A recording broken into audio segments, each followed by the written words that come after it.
We are All right, we here. are live. We are live. Good evening, everybody. Welcome to All Politics Are Local.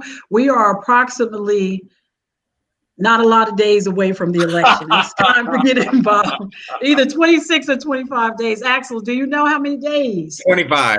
30? No, 35? 20, 25. 25. 25 days away from election. Guys, you got to get some states have actually concluded their voter registration. If you wanted to register, our voter registration is 4 days away. It ends 4 days. You can no longer register to vote for the 11th, November 3rd election.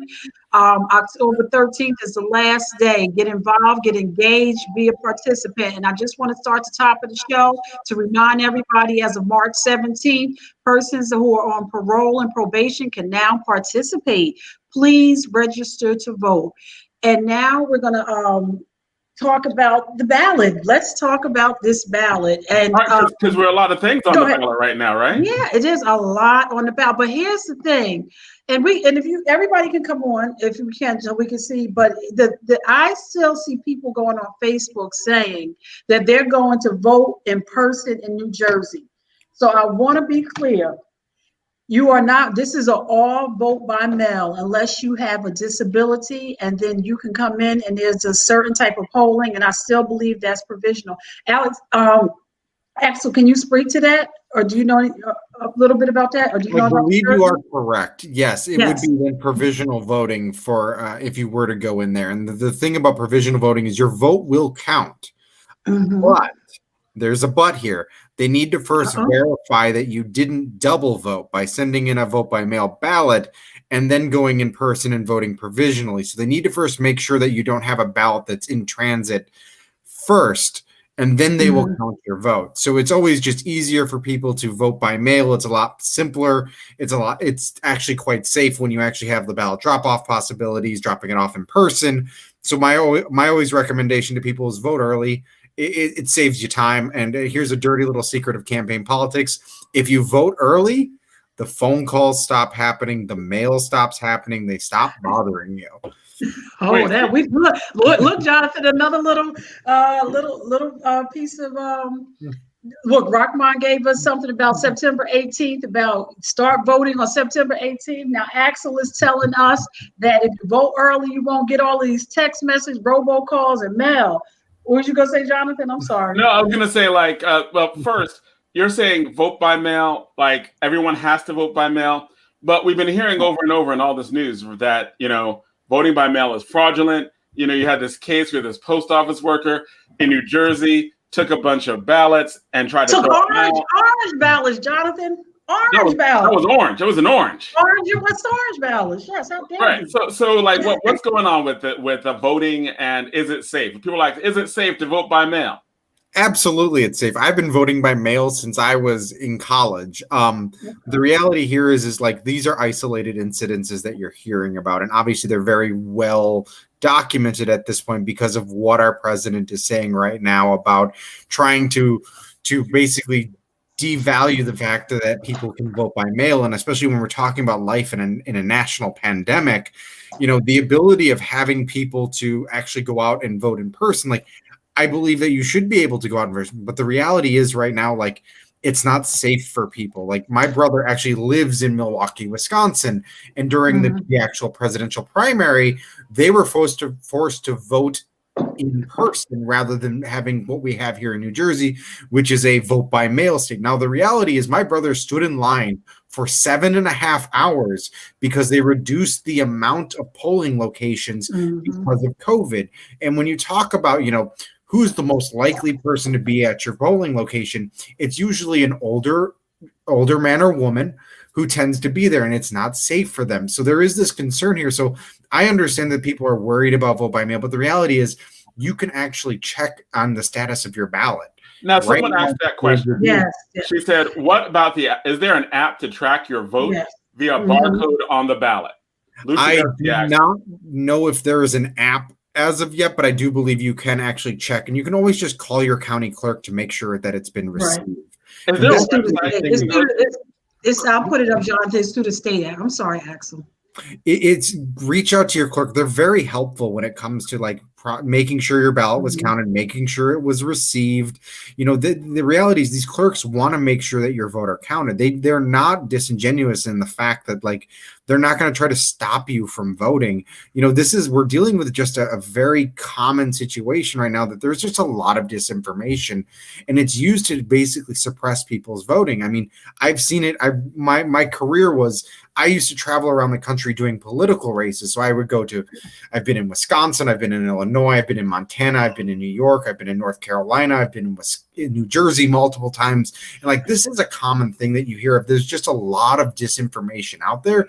The reality is voting by mail is safe, it is secure, and like, if you don't receive your ballot, you can always call your county clerk and ask them, like, is there a problem? Did you send it? They can always issue you another one, but you need to make sure that you're communicating with your county clerk effectively if there's any issues that you see popping up. So I could actually call my county clerk and they'll pick up, And let me just ask you this, Axel. I keep saying Alex, like I'm transposing your letters. It's all right. Alex is actually my legal name, so everybody calls me Axel. It's a great kind of trick I have. So if somebody like a telemarketer calls and asks for Alex, I know they don't know me, so I can just be like, I don't know who you're talking about, and hang up. So if somebody calls and asks for Axel, then I know they know me. So it's kind of a little trick about my name, but you're not wrong by calling me Alex. Okay, it's funny how the mind works, and but we're in Essex County, and our clerk is Chris Durkin, and we have an exceptional clerk. And as Congressman Payne spoke last week, our clerk is the clerk that likes taking the ballot boxes into the schools so that students can learn how to work with them. He'll take them into senior centers. He's very active in going out speaking. And, if you have an idea, he really responds. So, yes, I do agree that he is really, really helpful. But to your point, the young man who was a postal carrier who dumped this, and they got right on it because it was revealed who dumped the mail there probably within a day or two. I think that's based on somebody trying to fulfill what the president is saying. Have you heard anything about the case we were talking about? I've heard bits and pieces, but I honestly just don't know too much about it. Like there are bad actors out there. You shouldn't throw the entire post office out just because of one bad actor in there. And so for me, I agree. It is like my general feeling is like my post woman right now is phenomenal. She's great. She talks to us. My mail has never had a problem. And so like this, what we're dealing with here is just a lot of disinformation to scare people away from voting. It's another tactic that we're seeing to discourage people to affect a highly political election cycle. And right now, the most important thing you can do is have your voice heard. That's the one thing they don't want you to do. And that's why you're seeing this large amount of disinformation and these scare tactics coming out. But the reality is voting by mail is perfectly safe. Colorado, most of our Western United States have been voting by mail effectively for, in some cases, 10 or 20 or 30 years. When I worked in Montana, 76% of the electorate is vote by mail, and they've never had a problem with this. So this fear that's being driven out there right now is honestly very disingenuous, and I firmly believe it's trying to be as a form of voter suppression. So just as a background, because I don't know if we've gotten into your background yet, you work for the ACLU, and you also have been doing this type of work, election work, for years.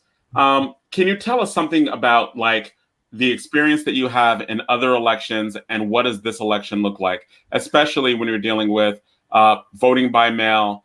You looked at Montana, you're like, hey, they've been doing this all the time. Have you seen anything like you're seeing right now with people trying to interfere with vote by mail?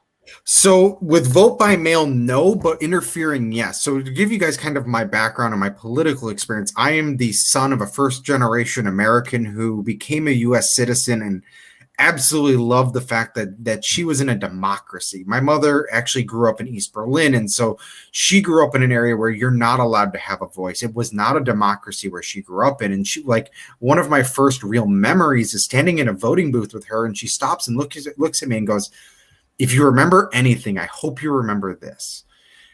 You live in the freest country in the world. You are allowed rights that most people would only dream of. I know friends that died trying to get this right to vote, and don't ever don't ever take it for granted. Use it as something you never want to lose. And that stuck with me. And so it kind of pushed me into kind of the electoral world. My mother had me out knocking doors when I was 9 years old. I actually used to be a clerk, assistant basically at our county clerk's office at a very young age on election night, when before we had all of the internet, so to speak.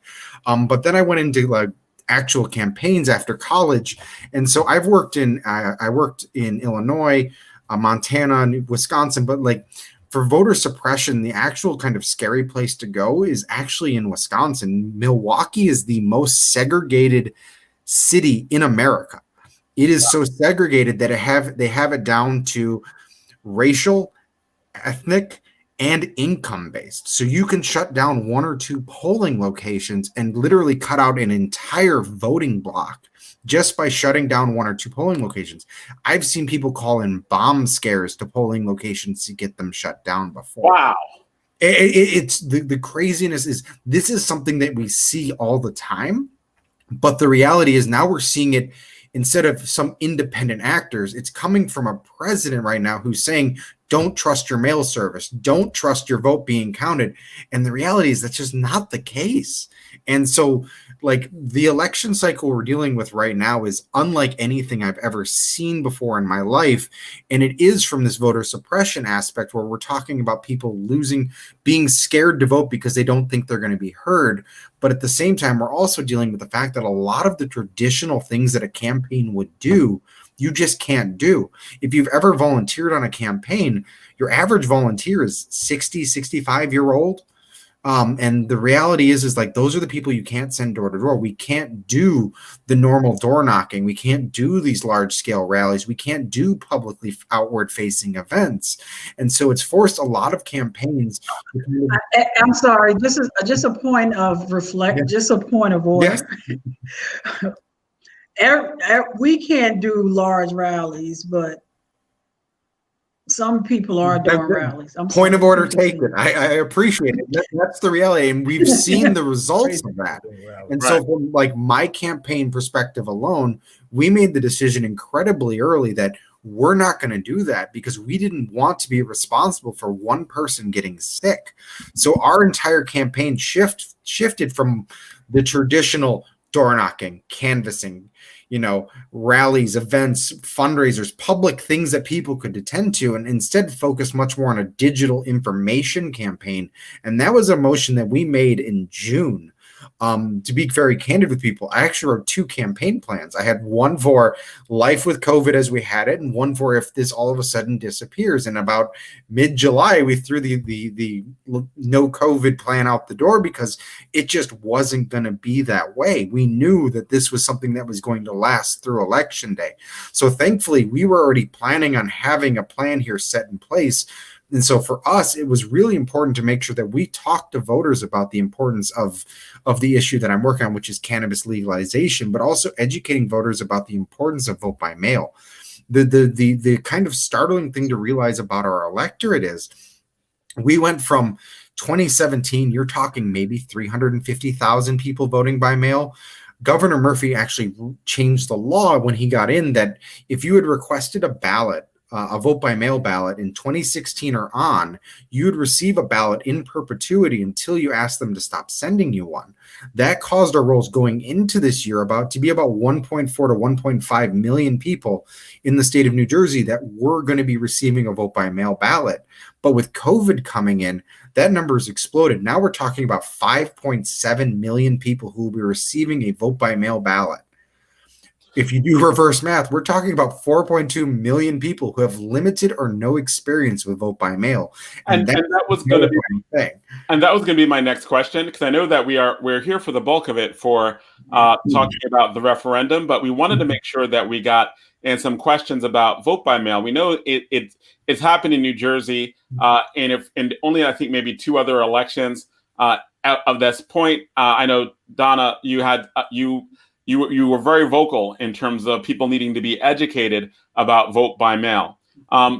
given that New Jersey is very new at this, and we had so many ballots that were thrown out in previous in the previous elections, what assurance what do we need to know? What does the voter need to know in terms of filling out their ballot in a way that their ballot won't get rejected? As in, sign. Well, let me just say this, Jonathan, that I don't know if the ACLU was in on this, but I know the Institute of Social Justice. So when I ran for mayor in May, a lot of ballots at the nonpartisan election got thrown out for it was more than that. That's orange. I'm talking about all over got thrown because Patterson, I believe, got a new election, but they got thrown out for the simple that the signatures didn't match. Now, like me, I registered to vote in 1985. So, of course, 2020, my signature is going to be different. Or the person who registered 40, 50 years ago, considering arthritis and any other thing, signatures are different or for varying reasons. So they did overcome that. So now if your signature is different, there is an opportunity to cure. Now, actually, you can correct me if I'm wrong. However, for those persons that are waiting to November 3rd and things like that, they're going to lose that opportunity. Elections, voting has already started because the ballots are in your hand. You need to get them in early. There is going to be no booth for you to go into. And then the other thing that this has revealed that perhaps, let's say I live in the East Ward of Orange, and maybe I moved over a block. My voting place is still the same. So I didn't change my address because I still go to the same voting place and they know me. But now there's no person to verify you, and that ballot is going to that old address. And so you have to also update your address. And that's something that people are having an aha moment about. So you have to. I took a senior down to the Board of Elections on Thursday, and the numbers are coming in, so they had to move people, the Board of Elections, to receive ballots down to the first floor in the Hall of Records. They have 4 stations, and they're accepting them, in a very efficient and effective way. But people, please do not wait until November 3rd. The election has already started. I'm sorry.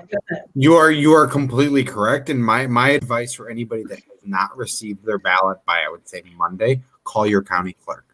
That is you should have received it. The absolute drop dead date that they had to get everything out the door was Monday, October 5th. So if you haven't received your ballot, obviously the mail takes some time to get to you. But at this point, you're a week away. Call them. Find out where it is. Find out if there's a problem. They can give you an additional ballot. So the big thing here is making sure that you're communicating to your clerks about the importance that you want to have your vote counted. And I would agree with what Donna said. Get it in early. As I said earlier, first things first, it's going to remove you from all the lists. What most people don't know about campaigns is we can't see who you voted for, but we can see that you entered your ballot. If your ballot's been received, the systems that campaigns use, they'll automatically remove you from their universes. If somebody's voting, the amount of times that they vote, or their voting record, as we call it, not necessarily who you voted for, but the fact that you voted is public record. So if you vote early, you're going to get removed. It also gives you the opportunity if that there is an issue with, your signature or that there was a problem, it gives you ample opportunity to cure this ballot. And that's the term they use is called ballot curing, to actually fix and make sure that your vote is counted. And that's why it's so important to get your ballot in early.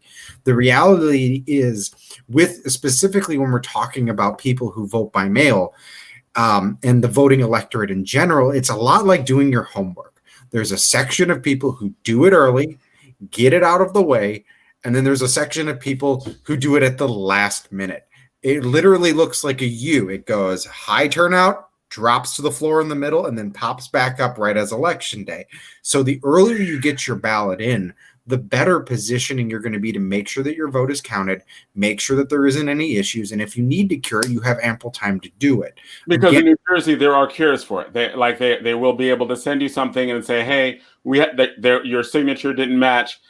Hey, there was something that went wrong. Hey, you looked and your ballot wasn't tracked. You can call, you can cure it. You can do that before the election." So I Yeah. think probably the overall part from this first segment is definitely vote early. Yes. And Jonathan, I just want to say the other thing people have to realize, and we know like the mail goes on let's say on a desk right outside of the door, and whoever goes out the door grabs the mail and they take it and put it in the mailbox. In the case of a ballot, that's not that simple. If you are taking anybody's ballot other than your own, you become a bearer. That's right. And you can only bear your ballot and 3 other persons. So please be mindful of that. And let's say you're taking your ballot and you go down to the Hall of Record and you have your ballot, your husband's ballot, and your 2 kids' ballot, but that front part isn't filled out, that they may not let you, they may take it and just say it's not a valid ballot. So please pay attention, because that sometimes is not a curable, that's not curable, because if you are in possession of a ballot other than your own, that bearer part has to be filled out. All right, and I think that's important, especially if people are very new to voting by mail. That if you do not take your own ballot in, then they put that on the envelope, like, hey, I'm the bearer of this, and they have to sign. And so all of that, like, so basically you have to read it, and you have to, if you're not good at reading, you have to get someone to help you with it.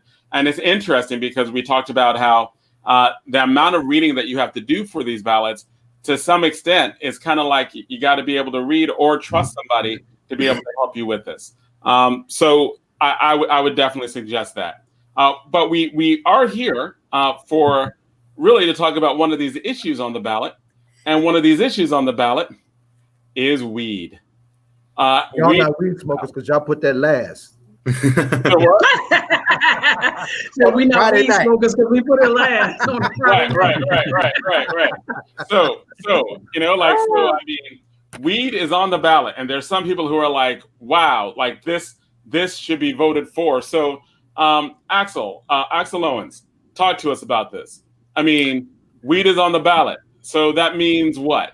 If it passes, what happens? So what it is we are actually, the campaign I work for is called NJCAN 2020, and we are a coalition of advocacy, industry, social and racial justice organizations, community groups working to get cannabis legalized here in the state of New Jersey. And basically what it means is if you're above the age of 21, you would legally be allowed to possess, consume, and purchase marijuana in the state of New Jersey. I thought that was already true for white people. It's not. It's not. Just making all the money. That's something else. And it wasn't illegal. To my understanding, it is still illegal as of right now. But the reality here is that we're a campaign that works together. And so we have, our coalition is actually incredibly diverse. We have the ACLU, we have the NAACP, we have the Latino Action Network, we have Scott's Miracle-Gro as a member of our coalition, we have Action Together New Jersey is a member of our coalition, Blue Wave New Jersey is a member of our coalition, the Progressive Democrats of New Jersey are a part of our coalition. We also have American Trade Association of Cannabis and Hemp. We also have, we have such a large list here. It's actually kind of impressive. Doctors for Cannabis Regulation, the American Trade Association of Cannabis and Hemp, the New Jersey Cannabis Business Association, Drug Policy Action, Law Enforcement Action Partnership, the UFCW. Law Enforcement Partners Act. We want to come back to some of that. Go ahead, keep going. But we're a large group that's advocating for the legalization of cannabis. And the reality is what we're dealing with here is we are looking to change the Constitution of the state of New Jersey. And that's the key about all of this. The ballot question itself is actually incredibly broad. And that's because of the way ballot questions are done here in New Jersey. In other states around the country, we're talking, California, they can have implementation language built into the ballot question. We can't do that here in New Jersey. So for kind of the first step in this process is we have to get this passed. Once it gets passed, it actually has to go to the legislature for them to write the law that would be the enabling legislation. And then it goes to a secondary group for regulation called the Cannabis Regulatory Commission. And that's kind of the multi-step process that we actually have to go to get legalized cannabis here in New Jersey. Okay, that kind of sounds confusing, right? So it is. And it took me a little bit of time to understand it myself. Right. So if we vote yes, does that mean the next day, January 21st, whatever, I'm walking down the street, I've got weed in my pocket, cop goes, I take the weed out of my pocket, I wave it at the cop has to go, hey, that's weed, that's legal. I mean, what happened? So day after, no. Okay, so that, set up for it actually would take effect January 1st of 2021. Now, we were on an event last night with Senator Scuteri, who said if this passes, the first thing that he's going to push is to actually have a law that says you could no longer try people for cannabis. So at that point, it would be almost basically legalized at that point. But as of right now, if this were to pass November 3rd, November 4th, you can't go out and smoke pot or have pot in your possession. It is still technically illegal. Now, there are things that they can do. And obviously, if you were to get arrested for it, it would be very quickly thrown out. They wouldn't continue to charge people that way. All right, disclaimer. He's talking about advocating for that. How the law should work, not how it you. All right. So if you were white, it will get thrown out. If you are black, maybe not. Just so, and you bring up a good point. That's not funny. Let's get into this for a second. Let me hold things up for a minute here, because we have to intersect how this plays out with the whole question of abusive policing, right? As we have been getting closer to this question, marijuana or arrests are up, and they're up in black and brown communities, and they're upping arrests on black and brown people, right? So it's another reason why we need it to pass, right? But we also need to be clear of there is an other side to this. There is an opposition, and that opposition is particularly hostile to black and brown communities. So folks need to understand that particular dimension in this. Explain it. So he's completely correct. The reality is, if you are black in the state of New Jersey, you are 3.5 times more likely to be arrested than a white person. It's ACLU did this massive study. That's the reality. We have counties in this state that over 95% of their arrests are for minor marijuana possession. It's not big dealers. It's not these multi-international cartels. It's the average person who happened to have a joint on them. And that's the reality of what we're kind of pushing and talking about. Our whole goal here is to do this, push this forward with under the lens of racial and social justice. The state of New Jersey wastes over $143 million a year, arresting 32,000 New Jerseyans for simple possession.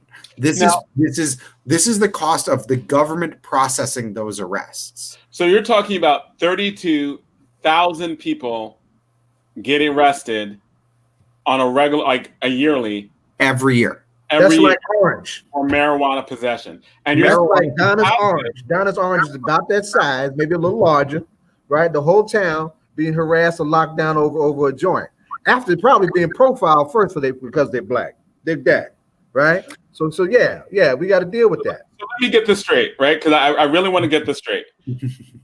Does passing this guarantee that in January 1st or whenever the law takes effect, does this guarantee that people will not end up getting arrested, right, for marijuana possession?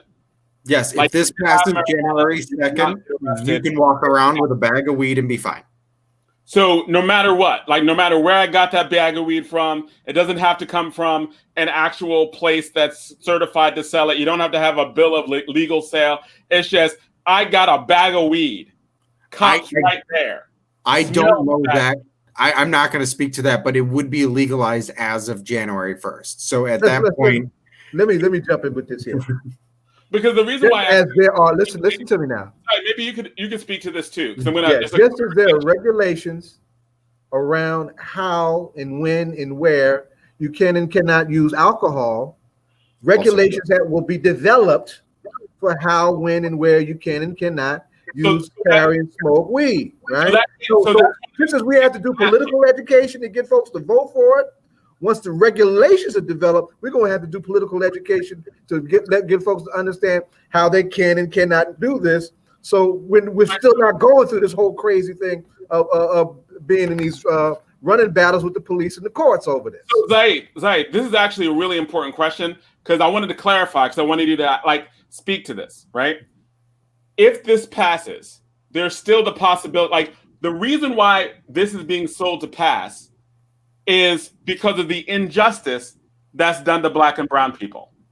But what you're telling me, Zaid, is that even if this passes, there can still be those same injustices done to Black and brown people if the legislation after it gets written the wrong way. So this is not a guarantee that we actually stop getting arrested for marijuana possession. We need to or the simple answer will be you can get arrested for an open container of liquor. right. So liquor is Right. legal, but there is a policy in regulations. place on how you can handle it. So it's the person knowing, okay, New Jersey has done this. Now, what is the process, the policy, and the procedure in which I can be a part of that? So And of course, the back end of that is the back end of that, and is also important. And I want to invite everybody to a webinar that we're doing on the 14th on all these different issues on the whole question of legalization.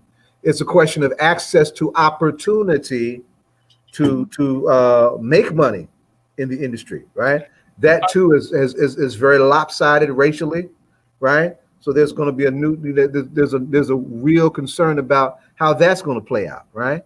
So there are two different dimensions in this, and this is a new ball game, right? New situation in a crazy time when we're having some really seriously crazy problems with police forces and other basic questions of fundamental equality and equal protections under the law.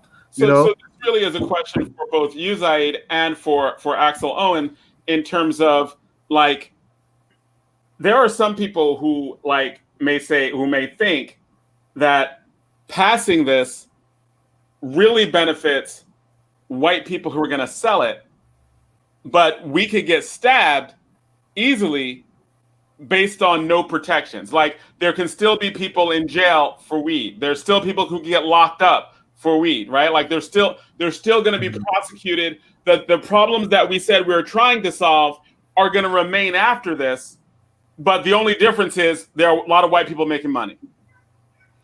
And Axel, as you answer that question, I watched Jim Belushi on Bill Maher maybe last week or the week before, and he was speaking about he's out on the West Coast and he has a marijuana farm.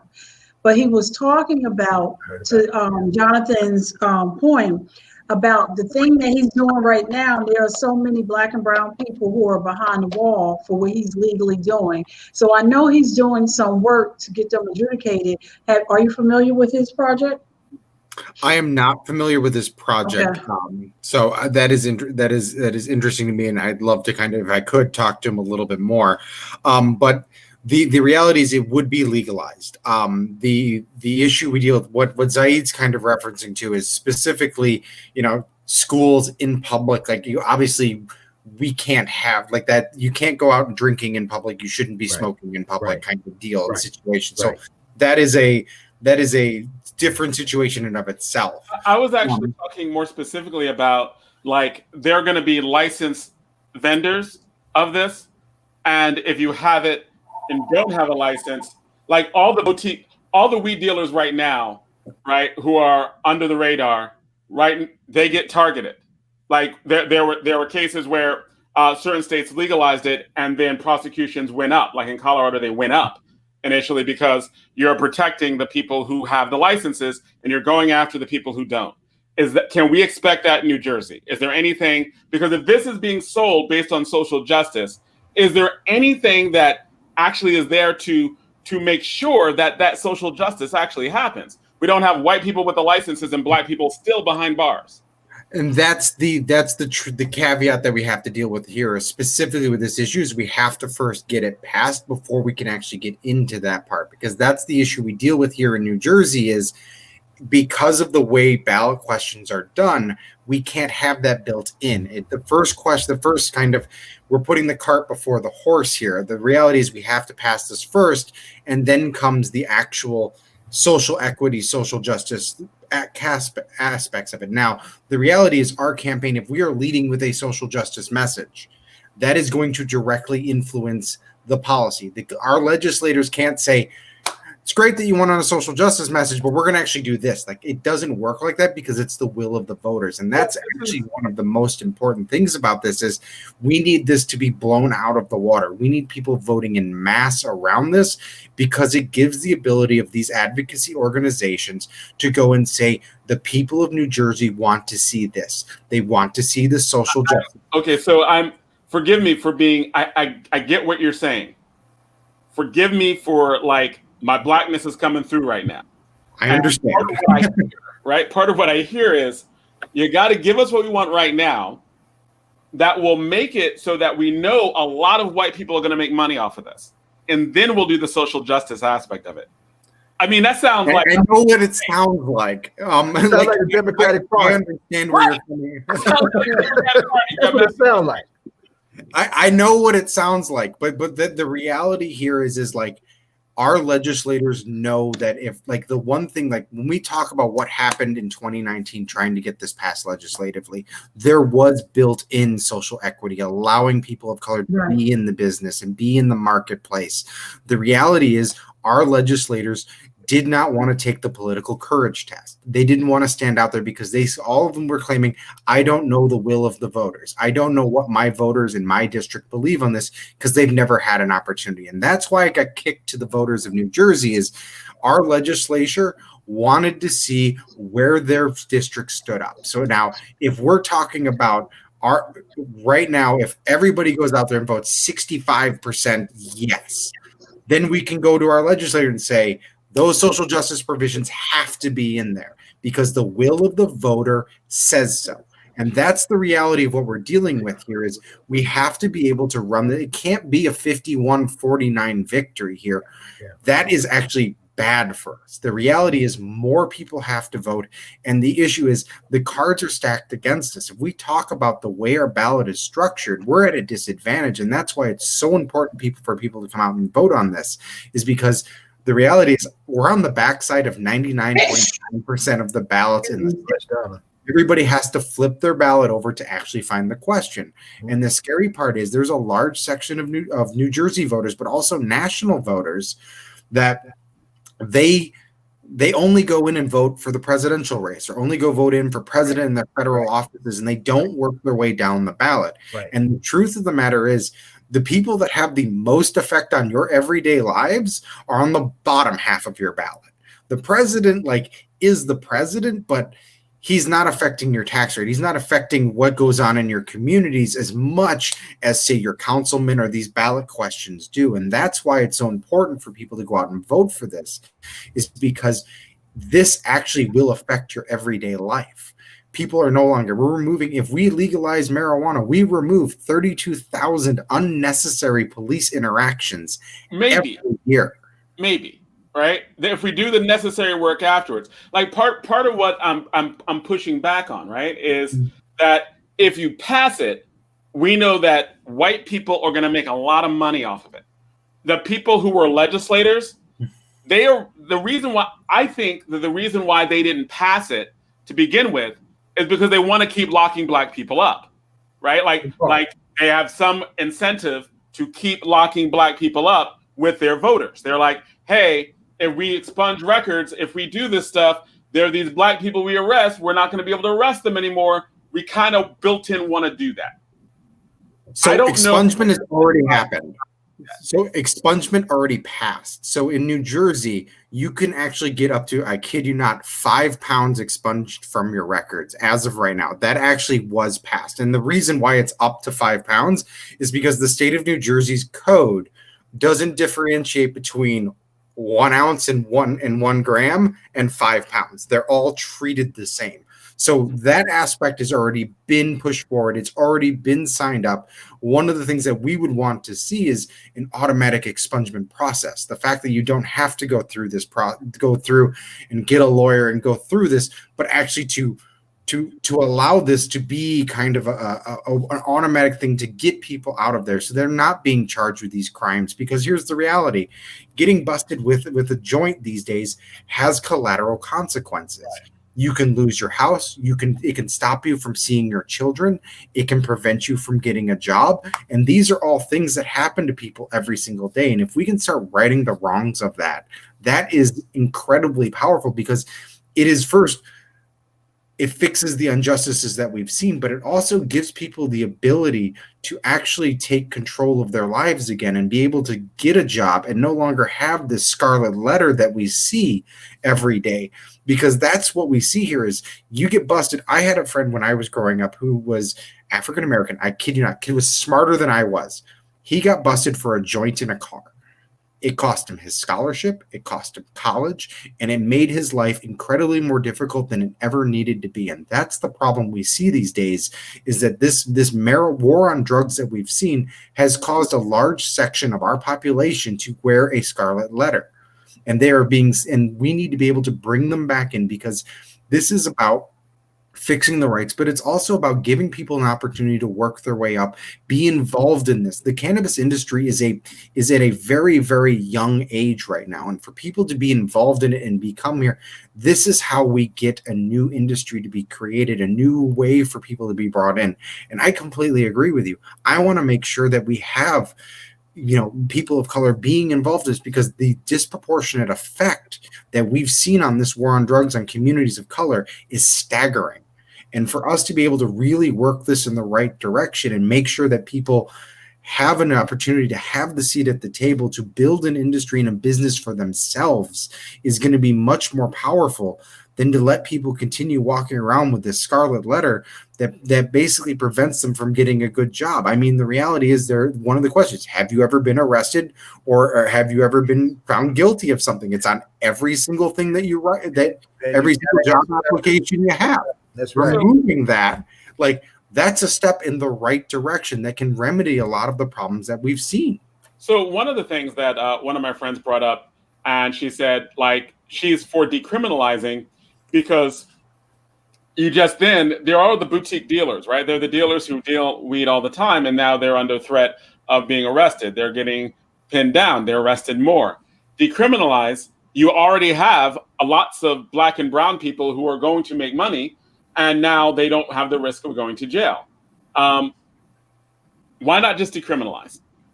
So that is one of the great fallacies. The problem you have with decriminalization is it still allows police to pull you over for the smell of weed. They can then pull you over, and that can escalate a situation. And that's the actual problem here. Decriminalization sounds great, but it doesn't actually remove the incentive for a policeman to say, your car smells like pot, I'm pulling you over, now I'm going to search your car. And that is an unnecessary interaction of a victimless crime, when cops and police could be focusing on actual serious crime instead of going in a round of, your car smells like weed, I'm going to search you. And that can escalate a situation into something that it shouldn't be.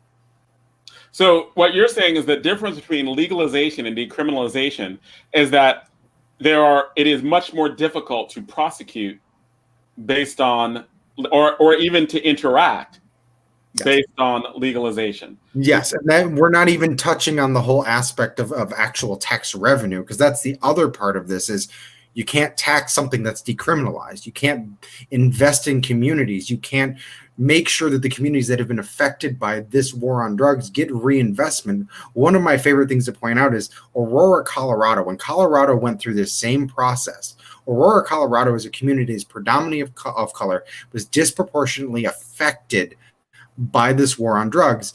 And when the cannabis legalization happened, the investment from the tax revenue actually created a new community center. It's revitalizing that community. And it's like a $40 million community center for one that never had one. And so what we see here is the ability for us to first remedy the situation of unnecessary police interaction, but then also have the ability to reinvest in these communities and bring them up. I mean, one of the things that people really don't talk about is the fact of the amount of abandoned buildings we have in the state of New Jersey. There's a lot of them. And for us to be able to reinvest, redevelop, make them into dispensaries, make them into boutique shops, make them into grow facilities, that is an ability for us to regrow our communities from the inside out. Trenton, New Jersey has said very frankly that they do want legalization. The mayor has come out very, very much in support of this because he knows that this means investing in the city and letting it grow naturally from the inside out. I wish, I'm going to just change the tension a little bit. I wish it was around 45 years ago when I was closer to the 5-pound side than I was the 5-joint side. Quiet just kept it as I have been told that my FBI file does not begin with my activism and my relationship with the Black Panther Party and the new Black Panther Party, but it begins when I was selling weed once upon a time when I was a young knucklehead in the streets of Union and Essex County, you know, and I was a very serious target for some reason, I guess because of my popularity at the time when I was a youngster. So there are real places for investment in community reinvestment that can be helpful, and to be sure, I mean, the underground economy in our community is run by talented people who don't have access to above ground opportunities. So we can bring them above ground. And Axel, have you had the elements in our community? Axel, have you had the opportunity, like there are different, it's legalized, then there's the implementation and the policy and procedure, but there's also the economics part of it. I see in some cases that colleges are expanding their agricultural program as a result of this. Do you, can you speak to, I guess like your Colorado's, your California, what industries have come out of the legalization of marijuana? So we actually see that you are completely right. There are actually universities now that have started taking up cannabis agricultural programs. One of them, I think we actually have one in the state in Stockton, but like Northern Michigan University does it. I think there's one in Colorado that we've seen this kind of bubble up, and kind of the economics that we're seeing. NJPP did a full study and they did extremely conservative that legalization of marijuana, the expected tax revenue right now is about $300 million a year of additional tax revenue for the state of New Jersey. Now, when we're talking about a state that's currently looking at a $9.9 billion budget shortfall, this is a step in the right direction. And that's not even including the ancillary businesses of, you know, the pipe shop or the cookie place or, you know, the lady that makes, you know, brownies or candies or, you know, other kind of industry, or the people that are graphic designers for cannabis companies, or, you know, the PR firms that would pop up from this. So like the ability for us to really, it's not just the dispensaries that would be created, but the ancillary businesses that kind of go around them, because they have to advertise, they have to target, they have to have products, they have to have packaging, they have to have all of these things that are new opportunities for people to get involved in this industry. And that's the real reality of here is everybody thinks that this is going to be a bunch of massive dispensaries, and the reality is you're not seeing that. My personal belief is that what you see in Oakland is should be the example for a lot of stuff moving forward, because they are, if you give, we should be incentivizing Black and brown people for getting a chance to be in this industry, because this is where drugs affected their community the most. It shouldn't be multinational conglomerates that show up and own this. This should be New Jersey homegrown. That's the key here. Well, that was to your point, that's the key in Oakland. They had some great set-asides when they did their legislation. But because the federal government has not passed this, how does the financial benefit hit the states that if you can't, as I understand it, you can't like really put the money in the banks, or, you know, because it's not. That is something the federal government is kind of dealing with right now. And like, here's the reality. Like, everybody's like, oh, federal. If federal legalization happens before New Jersey happens, we have no control of what our market looks like. That's when you're going to get the Starbucks, the Walmarts, the large, massive conglomerates coming here, rather than doing this the right way, which is letting New Jersey decide how we want to have our legalized market built. And that's the key about going early, is we then have the ability to set the standards that we want. Obviously, there are some things that do have to happen with banking and finance and all of that. So, you know, if I remember remember correctly, I think that a lot of the local credit unions actually do it since they don't actually get federal funding. I don't know the exact policy around that. I'm not a policy expert. I'm a campaign expert. But, that's the reality here is this is an opportunity for New Jersey to say, this is how we want our market set up, rather than all of a sudden the federal government saying, and here's how your market is going to be set up here. And that's the big thing that a lot of people need to realize is this gives New Jersey the opportunity to set the way we want it to be built, rather than having somebody else tell us how we should have it built. So what you mean by that is that the actual things that we want to happen when we want set-asides, we want more small boutique businesses, we want New Jersey residents, we want Black and brown people, and a certain percentage of those to have access to New Jersey. What you're saying is that if it passes federally, New Jersey the state won't be able to block like marijuana version of Starbucks, the weed bucks.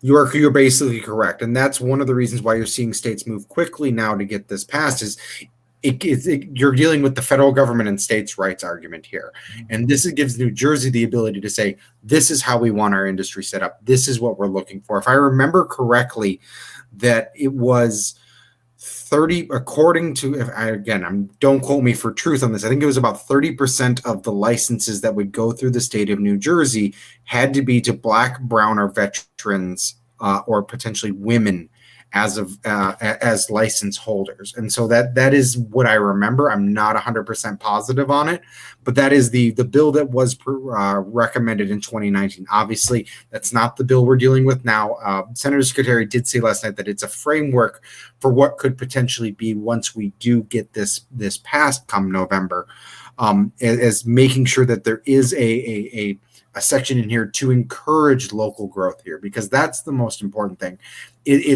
So basically after this, there's going to have to be, like, passing this is necessary but not sufficient, right? As in, passing this is a first step, but there's a big fight after this, right? Because that is the honest truth, is that we're looking at about a 4-step process, and the first step has to be passing this.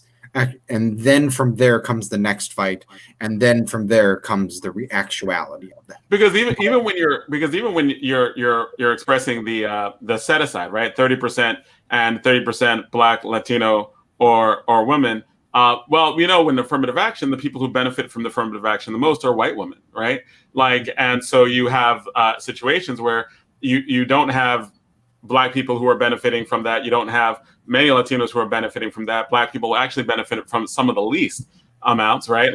And you have white women who benefit disproportionately from it, because that's the way that racism works and functions. So even in the concept of having set-asides, it's a matter of understanding how racism or anti-Blackness very specifically would work and always works within our criminal justice system, within our laws, when we give out opportunities, and how even structurally, unless we specifically say we want Black people to have this, they're going to find some way around it. But you know what, Jonathan, and I guess Axel, Zaid, more important than the legislation is to make sure that we have a seat at the table. And this is in the words of Shirley Chisholm, that if there's no seat at the table, then you bring your own chair to the table, because we need to stay on it, be in those rooms when those laws are being made, create their, I know, and Axel, you didn't know, I previously was city council.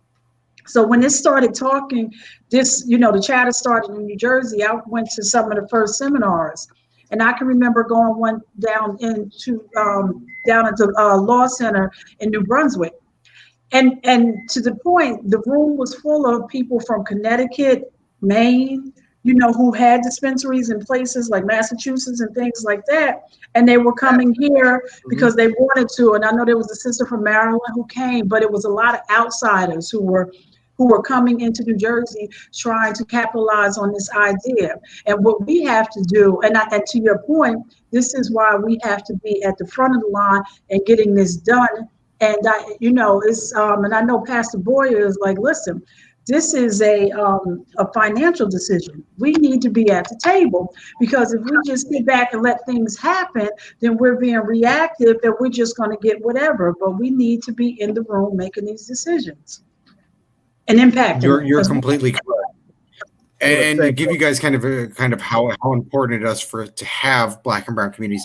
If you look at NJCAN and the way it's set up, one of our trustees is the NAACP, because that's how important it is to us to make sure that you guys, that there is a seat at the table for these communities, because we don't want this to be multinational conglomerates, white people, because we want to make sure that people are able to let this be a naturally grown industry in New Jersey. And that to us is the most important thing, and why we're pushing this way, because if we're pushing with a social, racial justice, equity message, that is going to directly affect the legislation that is going to be built around this, and why it's so important. And especially when we can go and say the African-American community came out and forced to see this done, it's going to be a much more powerful advocacy tool when it comes to this lobbying effort that we're going to end up having, that's going to be able to push this forward in the way that we want. Because the reality is New Jersey has the opportunity to be the shining beacon on the hill. Other states have failed at this. Illinois was supposed to be this beacon, and it turned into the exact opposite of that. And New Jersey has the opportunity of going late enough that we've seen the mistakes that other states have made, but early enough that we're not going to be swelled up if this were to go to federal legalization. Now, I hear what you're saying, and I'm convinced that it's net better to actually vote for the legislation. But I do think also it's realistically the legislation is. I mean, the vote on November 3rd is, or when we're doing our ballots, the vote tomorrow or the next day, is not going to solve anything. It's going to be a full court press on the legislation to do the right thing. And because 94% of Black people voted for the governor, and Newark still can't get a civilian review board, right? We have an attorney general who's hostile to Black civilians, Black and brown civilians controlling the police force in Newark and in other places. Up on his behind too. Right. So I'm just saying that when you're saying that there are two sides to that, right? Using Black and brown people to and our pain and suffering to pass a bill would mean that rhetoric will get used again when we're talking about the legislation, but it doesn't mean it will get listened to, right? What that means that it's just going to be a fight. I think there are going to be a lot of people who will want it passed and won't fight as hard for other parts of the legislation because they have what they want. They're making money. You're talking about the question of access. And so we need to take the responsibility in our community, in our politicizing folks, to come out for the legalization. And they're going to have to fight. We'll be prepared to fight for access. To fight. For access. That's what to fight. They're going to have to fight. To make some money out of this thing. We should not be outsiders when it comes to making legal money in an industry that everybody can benefit from. And we're not just talking about making. Oh, Donna. No, I was just going to say, and we're not. I mean, while we can be the beacon on the hill, understand that we're not setting precedents. This has been done in every other areas. I know. I was at the Congressional Black Caucus in a brain trust with Congressman Danny Davis, who was the author of the Reentry Act, and he had a panel about reentry. And they had a panel present a director from DC, and they were talking about the Office of Reentry in DC. And the director in DC said that the prerequisite for being a director in the Office of Reentry is that you had served time behind the wall. The whole room went silent. So you can't just be a director from a book point position. You had to have some experience in being in prison. And I was like, wow, that makes sense, right?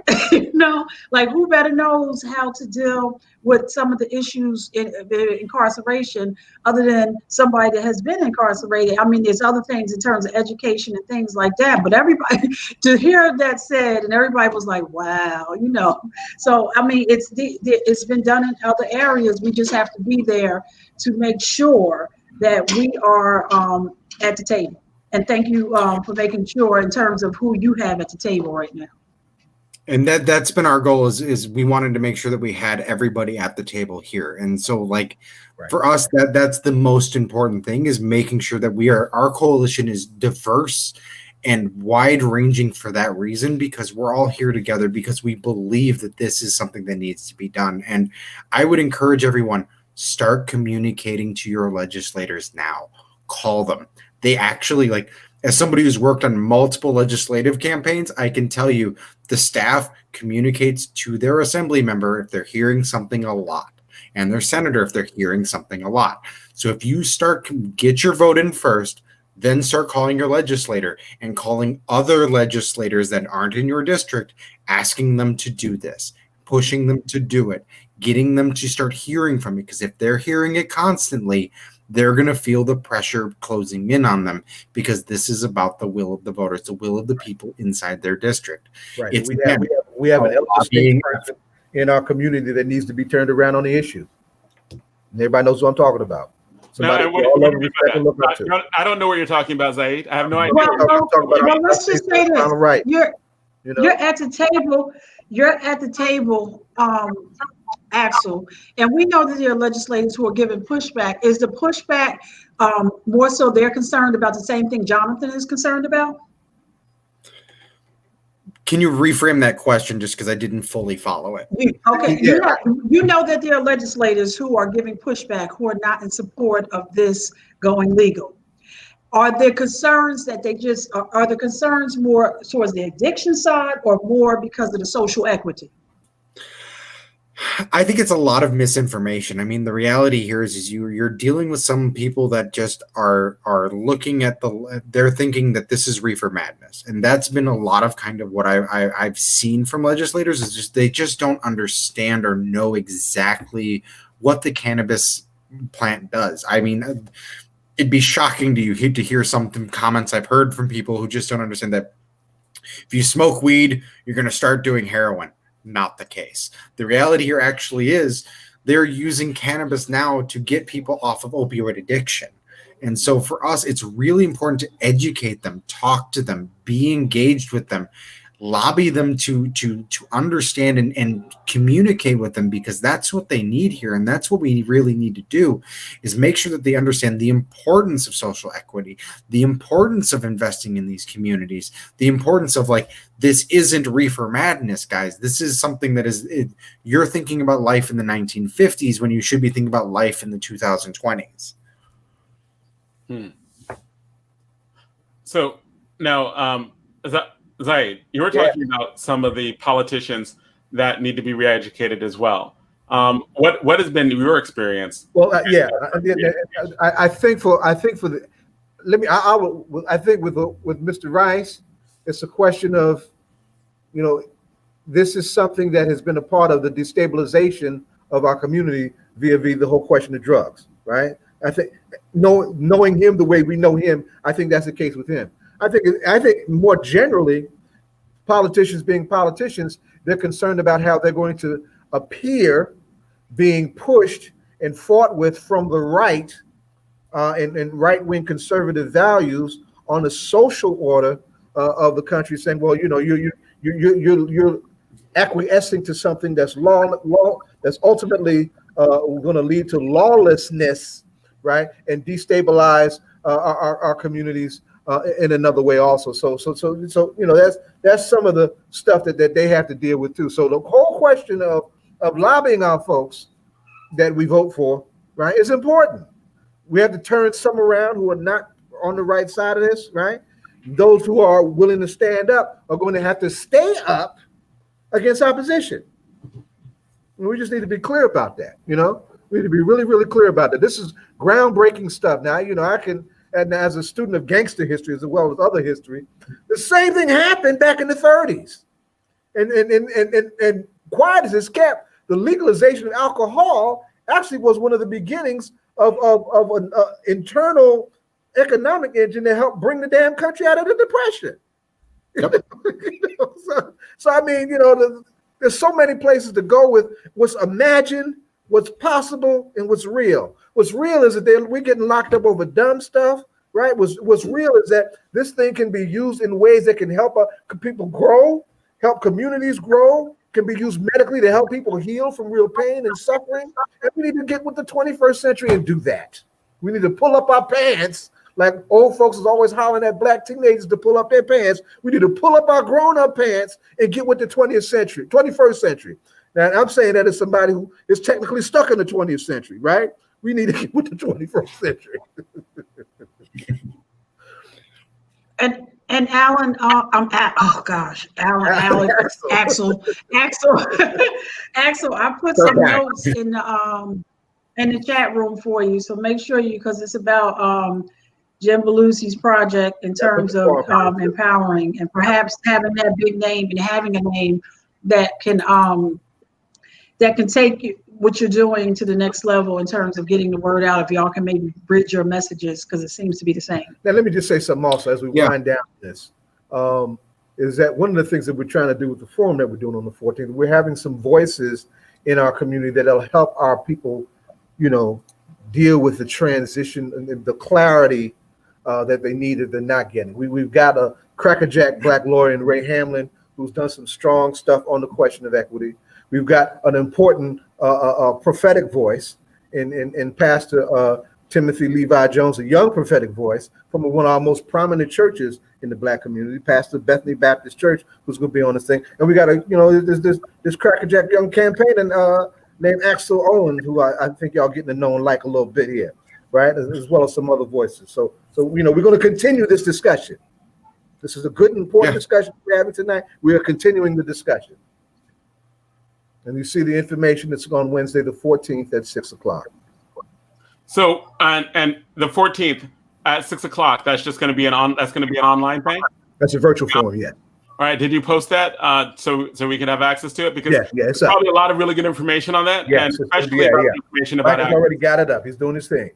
Because part of it is some people are in order to be able to even get in, you have to have $1.5 million even for entry, right? And there are a lot of questions I have about just how much do you have to have? I actually want to explore it. It's really piquing my interest now. The more I get closer to it, it's really beginning to pique my interest. I'm saying that as somebody who ain't never made no money legally. And it's funny, and to that point, and there's the stock market portion of it. You have Snoop Dogg has the Snoop stock picks of the day, so there should be a whole. While you're doing this discussion on the social portion of it, we need to be doing it on the financial portion and how to get involved, and how and particularly Axel, how Jonathan doesn't help Jonathan figure out how he doesn't have to come up with the whole 1.5 million. Can you help him?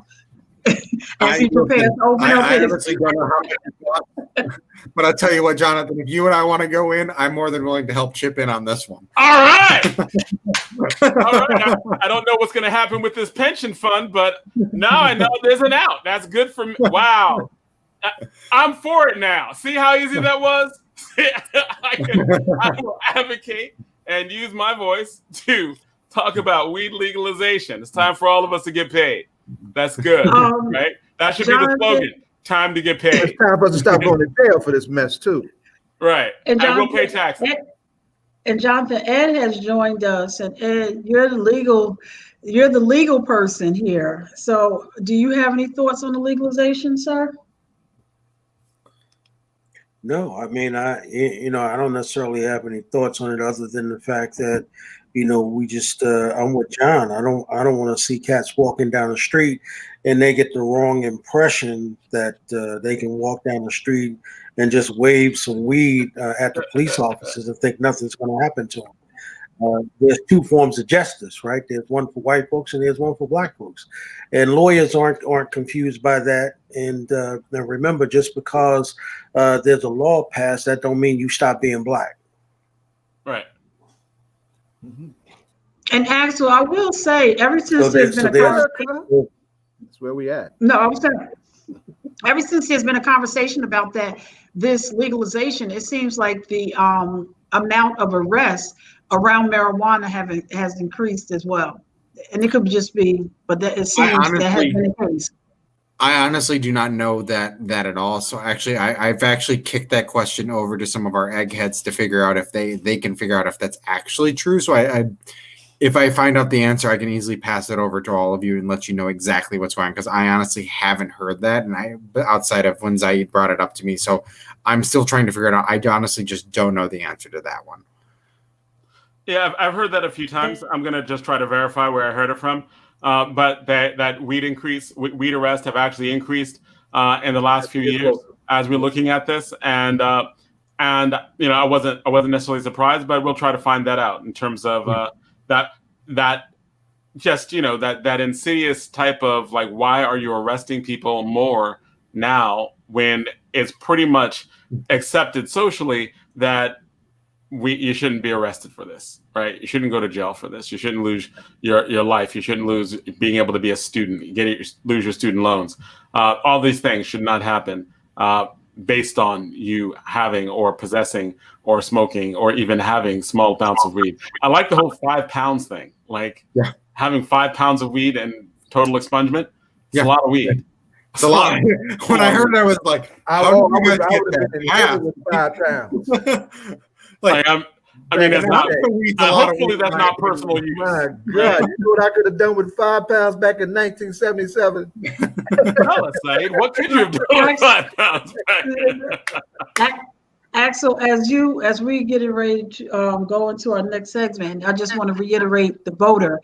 One of the things that we haven't talked about is on election day. There's the different courts, if you will, the election courts.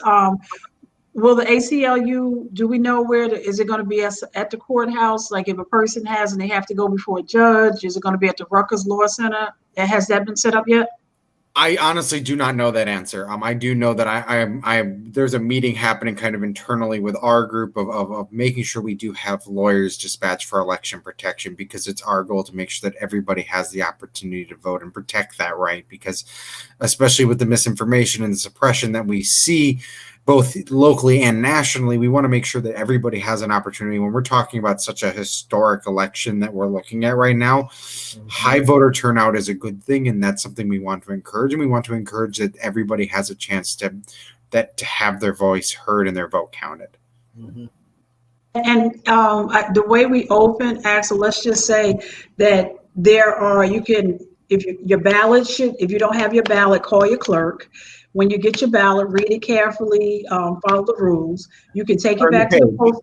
Turn the page. This all front and back. You can take and fill out the certification, but don't rip it off. Yeah. If somebody's going to take it for you, you have to fill out the bearer portion. You can take it to the post office. In every municipality, there is a county drop box. You can also take it to your Board of Elections. Anything I'm missing, sir? The drop-off boxes are checked daily. So they are secured drop-off boxes. So those are great areas to do it. And I've seen them in other states, and I'm glad New Jersey's starting to do them as well. Make sure the inner envelope is sealed as well as the outer envelope is sealed. Use black or blue pen. Do not use red. Do not use pink. Do not use any other colors, black or blue. Just because you need to think of this like a Scantron, because that's really what voting things are, is they scan them to make sure. Those are the big ones. Obviously, if you have any questions, any concerns, call your county clerk. They will answer them. If they don't have an answer, they will call you back. Trust me, I've called mine 2 or 3 times, and they usually call me back almost immediately if they don't have the answer. So just make sure that you're in communications. If there are any concerns, if you have not received your ballot, if you have questions about how to vote by mail, call your county clerk. They are the best resource you can possibly have, and they want to help you. Don't be afraid to ask questions, because that's what they're there for. I'm gonna go a step further based on my last experience, right? And y'all know what I'm about to say, right? I went to make sure that everything was right with my registration, because having voted in every election since 1980, I had not been getting sample ballots in the mail, nothing, for over 10 years. And I wanted to know why, especially because of this way this election is getting ready to come down. I want to make sure that I got something, right? They had me tied to an old P.O. box that I had not used in almost 20 years, right? So I had to certainly, I was not terribly happy with that. And y'all know how I get when I'm not happy, right? I had to shake things up at the office, right? And they straightened that mess out. I got my ballot right there and voted right there on the spot. Right. So yeah, what am I saying? If you haven't gotten your ballot, in addition to calling and having them to send you one, go get it. Get it and fill it out and do it right there on the spot and make sure it's done right there in front of them and get it done. and that's it's a great segue into the next section that we're going in. We're bringing Ed Riley in, and we're going to start the vote part of it. I know Ed has a lot to say, but before we leave this segment and go to the next one, we're going to ask. Got the $1 million question coming to you. Right, we're going to ask Axel one important question. Axel Owen, one important question, and who is your favorite hip hop artist, individual or group? Ooh, that is a good question. All politics are local. America's number one political hip hop radio talk show. That is a great question. I am a huge fan of The Roots. First and foremost, Okay. that is what I jam out to. My son was growing up. We were listening to it when he plays. So that's a big one for me. I'm a huge fan of Biggie, of course. Tupac, of course. I love me some Wu-Tang. Part of me was hoping you would say Snoop or Redman. I will say this. Personally, I think one of the best albums in the last 20 years is 2001 by Dr. Dre. So I'll say that one. I think that's one that I can listen front to back to front until I go blue in the face. Obviously, I have to respect, Snoop. I have to. I have a very diverse kind of hip hop choice. We hear. That's cool. So thank you so much for coming out. It was a very informative segment that we did. Glad to have you on. Right. We definitely hope that. Speaking for myself, I definitely hope that it actually passes. But it passing with the understanding that it's a fight, right? Because and part of my way of looking at it is the fight either way. Either we have to fight to continue getting arrested, and this is like sucks, or we have to fight to actually get it so we stop getting arrested and having our lives ruined, right? So either way, it's a fight. This is not a solution. This will not change the reality in and of itself. Right after this happens, if people are not all in on the state assembly, on everyone who's like, people are going to start knocking on your door, right? Like, hey, man, you said it was social justice. Knock, knock, knock. Why are you comfortable right now? Why are you not fighting? So there's going to be a lot. There has to be a huge fight on November 4th in terms of making sure that Black people don't continue to go to jail and have their lives ruined off of this. That's the biggest thing here is like we can fix a lot of the wrongs that we've seen here in the state of New Jersey. And one step towards that, it's not going to be the cure-all, but removing 32,000 unnecessary police interactions is a step in the right direction. And then once we get this passed, start talking to your legislators immediately about what you want to see, what you want to have in this industry, because this is we're talking about a very, very popus or kind of the cocoon stage right now, the baby stage of what this industry could be. And anything we do early is going to help kind of make sure that this is the industry grown and be that industry that we want to see here in New Jersey, because we are the domino. If New Jersey goes, you're going to see the entire Northeast follow very quickly behind it, which means you're going to have a similar industry built in New York. We'll have a similar industry built in Pennsylvania. New Jersey is that focal point. It is the most important state when it comes to legalization this year. So go out, vote. If you guys have questions about it, if you're registered, you can go to your county clerks. I also recommend come look at njcan2020.org. We have a lot of voter resources and information for people to look at and make the decision for themselves. Mm-hmm. And so thank you so much. And we are hoping we'll wait to see what happens on November 3rd. And we are definitely filling out ballots early. I love it. I had Ed Riley talking about. Question. I'm sorry. I just want to bring in this because we're way past time, and I know Ed wants to speak about some stuff. So I'm trying to bring him in for the vote. So Ed, the vote's coming in. What's going on, man? So listen, want to welcome all y'all. Of course, y'all know if it is indeed the second Friday, you know it's time for the vote with our beloved brother Mitty, the chief of staff for the city of Newark, and also Reverend Conrad Tillett, and of course our sister who's in the middle in the heat of battle. All Tamika's on, but particularly fighting, fighting, all over the country, but fighting real hard in Kentucky. So of course, those are the ones that do the vote. So I'm here holding it up until they can click in. Of course, to make just sent me a picture with her on a plane and sends her apology and says that she's on a plane. Just spoke with Conrad. He said he's going to click in a minute. Mitty just texted me, said he's going to click in. So just waiting on them to join into the vote. But want to get this started though in terms of a conversation. I don't know if you all had an opportunity to read the press release.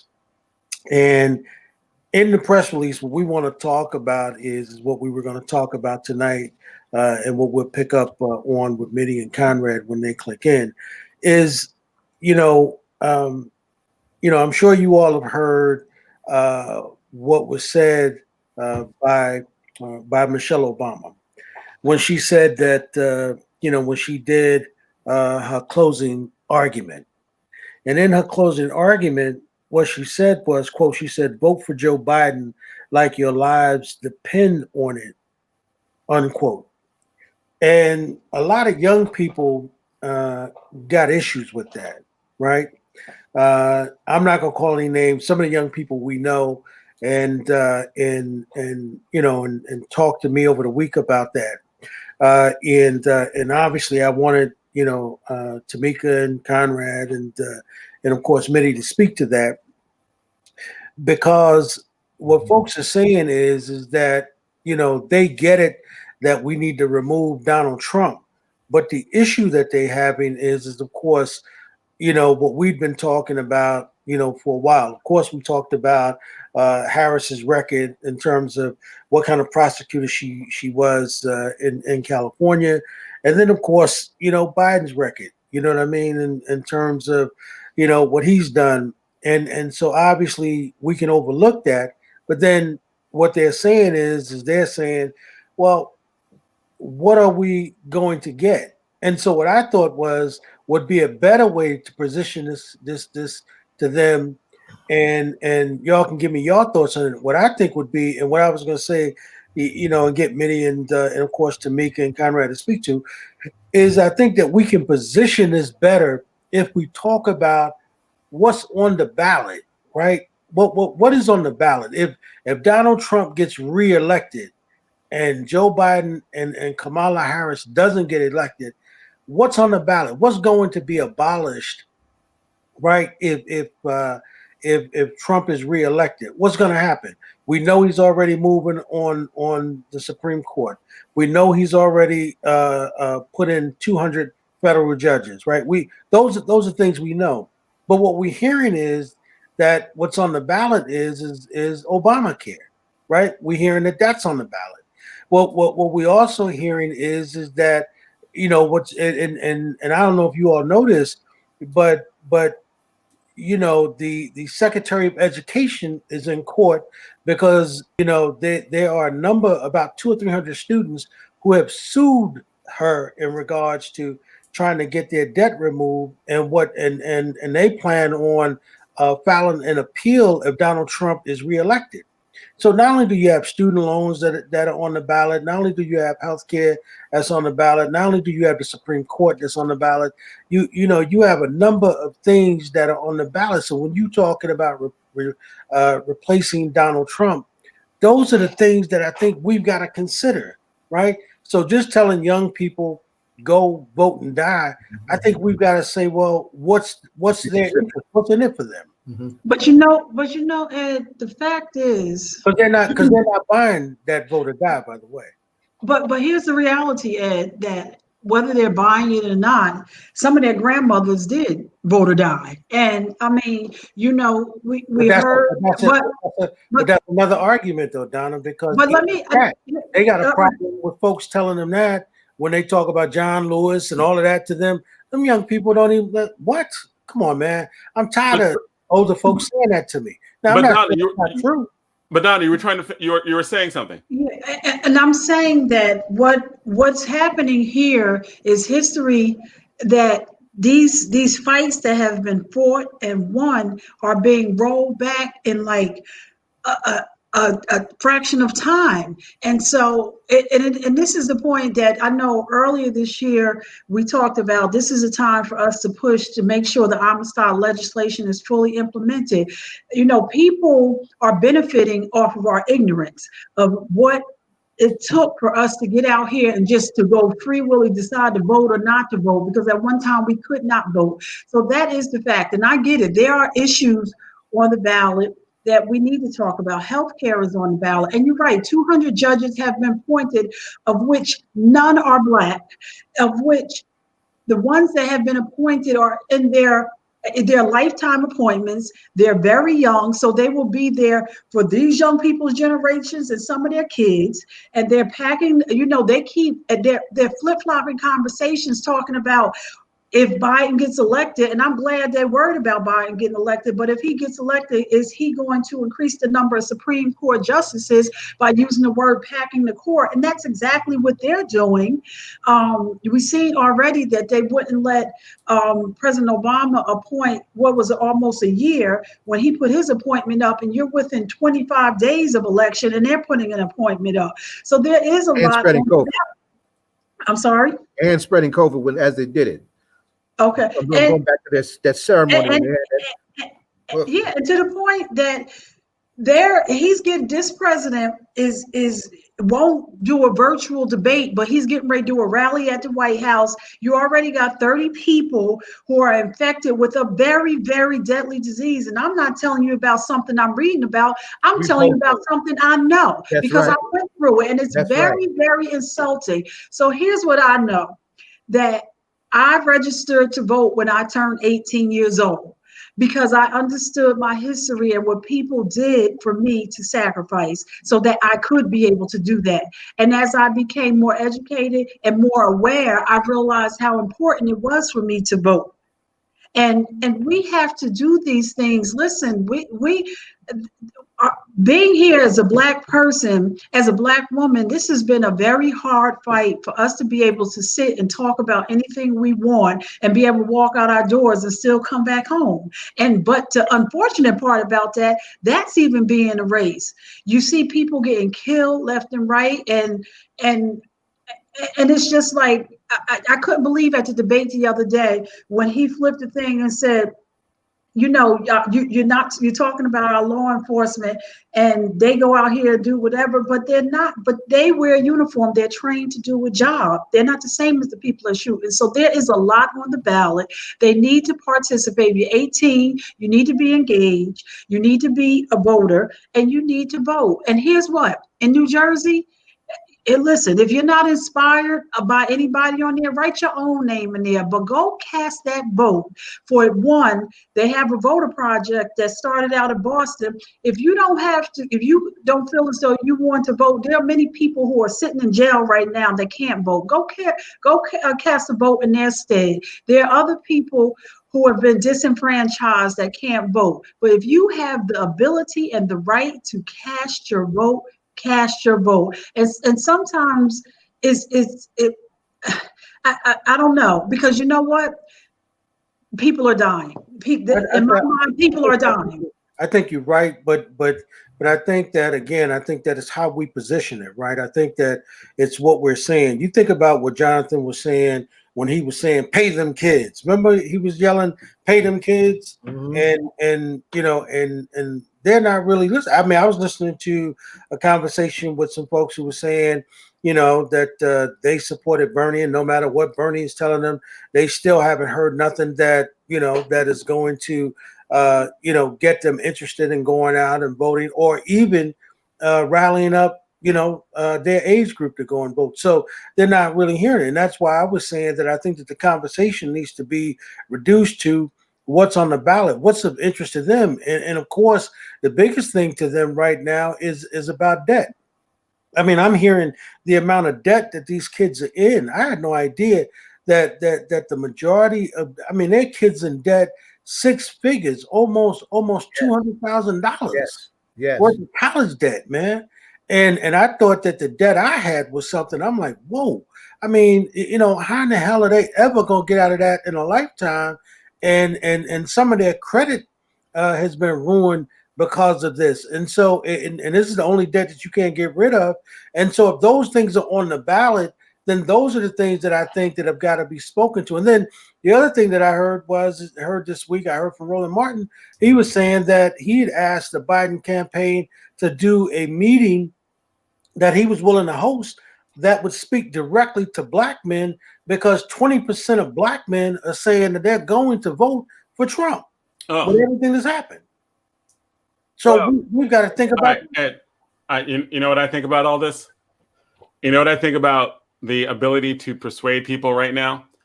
People who are not already sure about voting one way or another. I think that there are like 25 days to the election or less.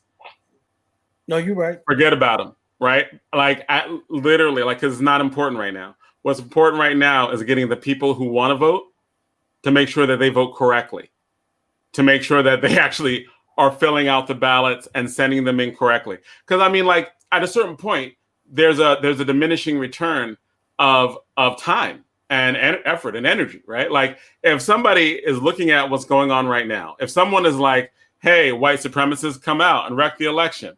Hey, I'm not going to even take the results of this election. If at this point you don't know why you should vote, then it's okay. Just do you. And if anyone who cares, you need to make sure that people who are going to vote are going to vote correctly, are going to get their ballots in early. I think the message right now is you should have already cast your vote. This election should already be over. The ballots have been sent out. Well, you should be voting now. Well, you got Jonathan, I'm gonna tell you something. Conrad, speak to that. Yeah, I was gonna segue to him. I want to push back a little bit on that, and I agree with what the young lady said earlier. Our job is to tell people to get out and vote, and that's what Fannie Lou Hamer fought for, the right to vote. We don't know who she voted for. We don't know what party she was in.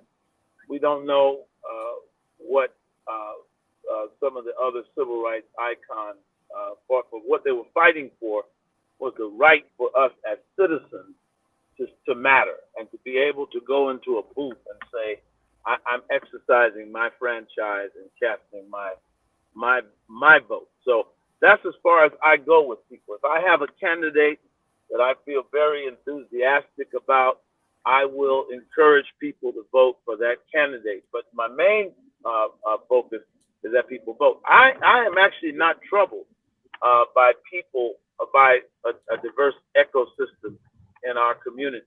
I fully understand why some people want Biden, or why they think the election is so critical. But I think we're succeeding as long as we're voting. That 20% of black men, that I'm not sure Trump will get 20% of black men, but I know that's the kind of numbers that he and his campaign are trying to get. But see, I fault the Democrats for that, because all the Democrats have been talking about for the last 2 years is black women. And that's important. But as Tip O'Neill said, all politics is local. He said to his next door neighbor, "Thank you for voting for me."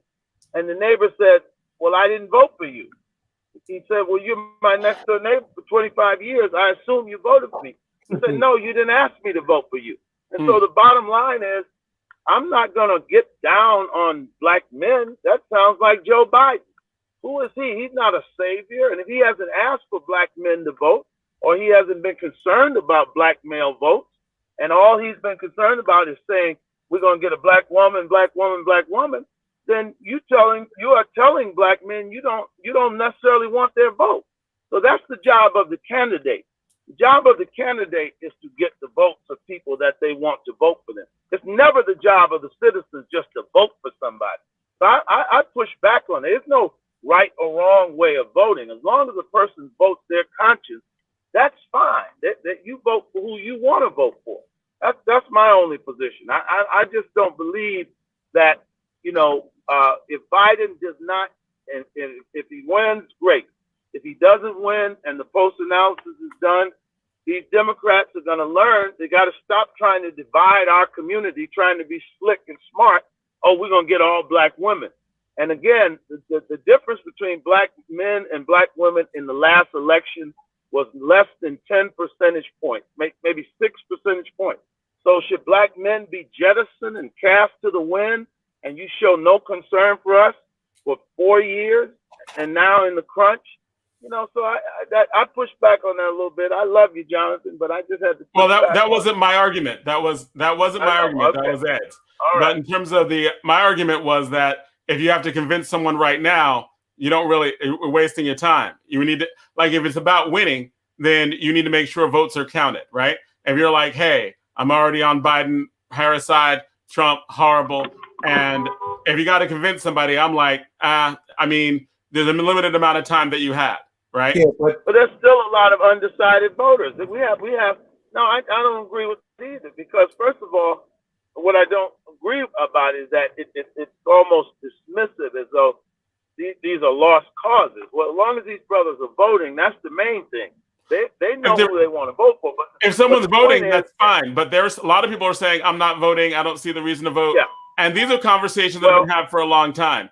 And right, Well, I know and I'm one just thing. saying, 2 weeks before the election, you can choose to do that if you want. That's fine. I just don't think it's You got going to to be. do that to the day. You got to do that to the day the vote. Hey, you got to wake up that morning trying to get votes. That's just the way the game is played. So And Conrad, to that point, on day of election, you're pulling reports, like Axel spoke to, and you're pulling those reports of persons Absolutely. who have not voted, and you're on that They're on the phone phone. calling That's them right. people, and then they become getting souls to the polls, going to That's pick right. people up. So you're doing it, and I'll tell you, as in a local election, where all politics are being local, my first election, I won by 12 votes, 12. So yeah. right, but I'm also not. What I'm saying, Jonathan, is exactly what Conrad just said. The fact is that they're not even speaking to black men, right? Biden particularly, he's not even speaking to them, and that is the problem.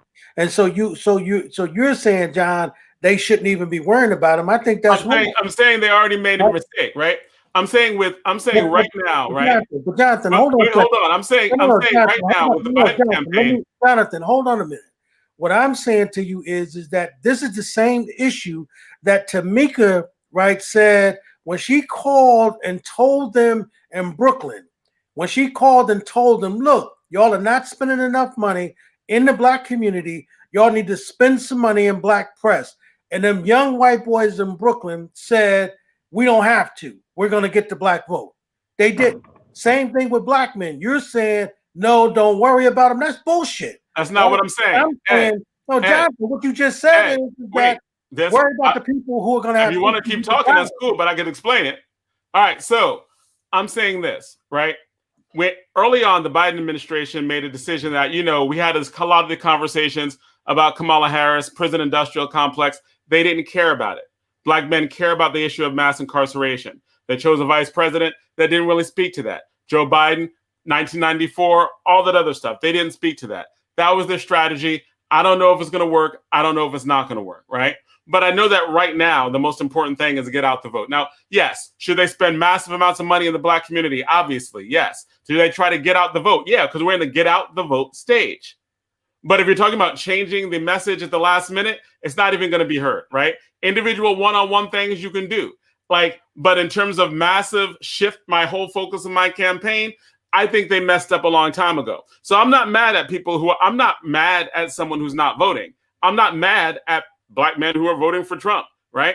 I think that if they think that they're trying to win right now and they think they have their plan was already out, they need to put as much money behind that plan as possible. They need to get as many people out as possible. But the most important thing right now is making sure people vote early and making sure they know how to vote on the ballot. If you have a limited amount of time and limited access and 25 days left, and you have people who are going to be voting wrong, and you have people whose vote's going to be excluded because they weren't educated on it, I don't know. Right now, there's a certain amount of people whose votes are cooked. There's a certain amount of people who are not. Now, you're saying, hey, last minute, everybody, that's cool. But the biggest problem I see right now in the election, the biggest thing that can lose Biden, Harris, the election, is people not knowing how to vote or people voting late and those votes not being counted. Jonathan, when you say, I'm sorry. Go ahead, Ed.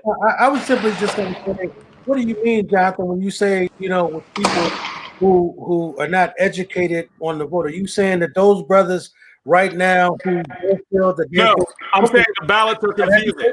We're doing mail-in voting where you have to have a signature and you have to have a bearer. And like, if you bring, there are a lot of rules right now on the ballot.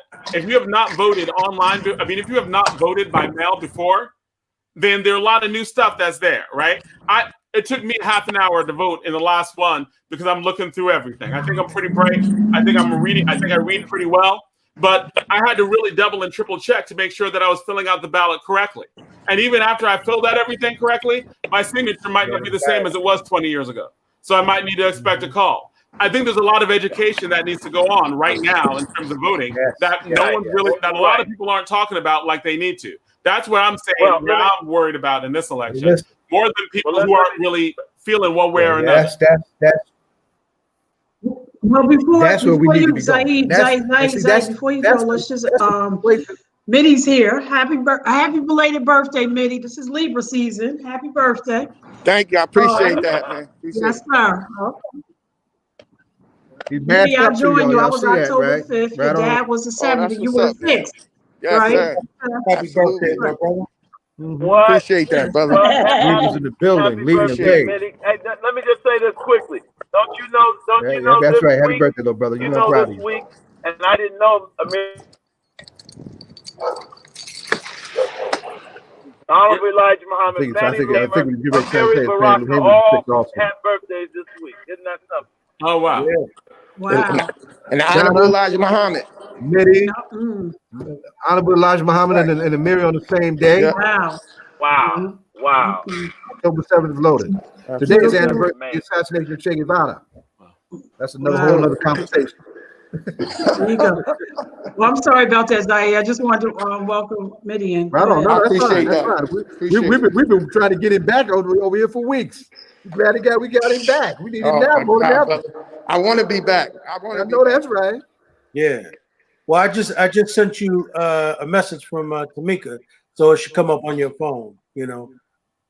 But so Mitty, so what we're dealing with is trying to have this conversation about of course Michelle Obama, she put out her closing argument, and so a lot of the young brothers are saying with this conversation about vote like your lives depend on it. And then Roland Martin said this week he'd been asking the Biden campaign, particularly the black folks in the campaign, to do spend some money and put together some sort of Zoom of some sort, or even a public outside meeting with people socially distant, so that he can speak directly to black men. And he said he was willing to go in and moderate it or host it. And he said that he hasn't heard back from them in regards to it. And so he felt like the brothers are being ignored, that their focus is totally on black women and not on black men at all. And the Trump campaign have already said this week they're looking at 20% of black men voting for them.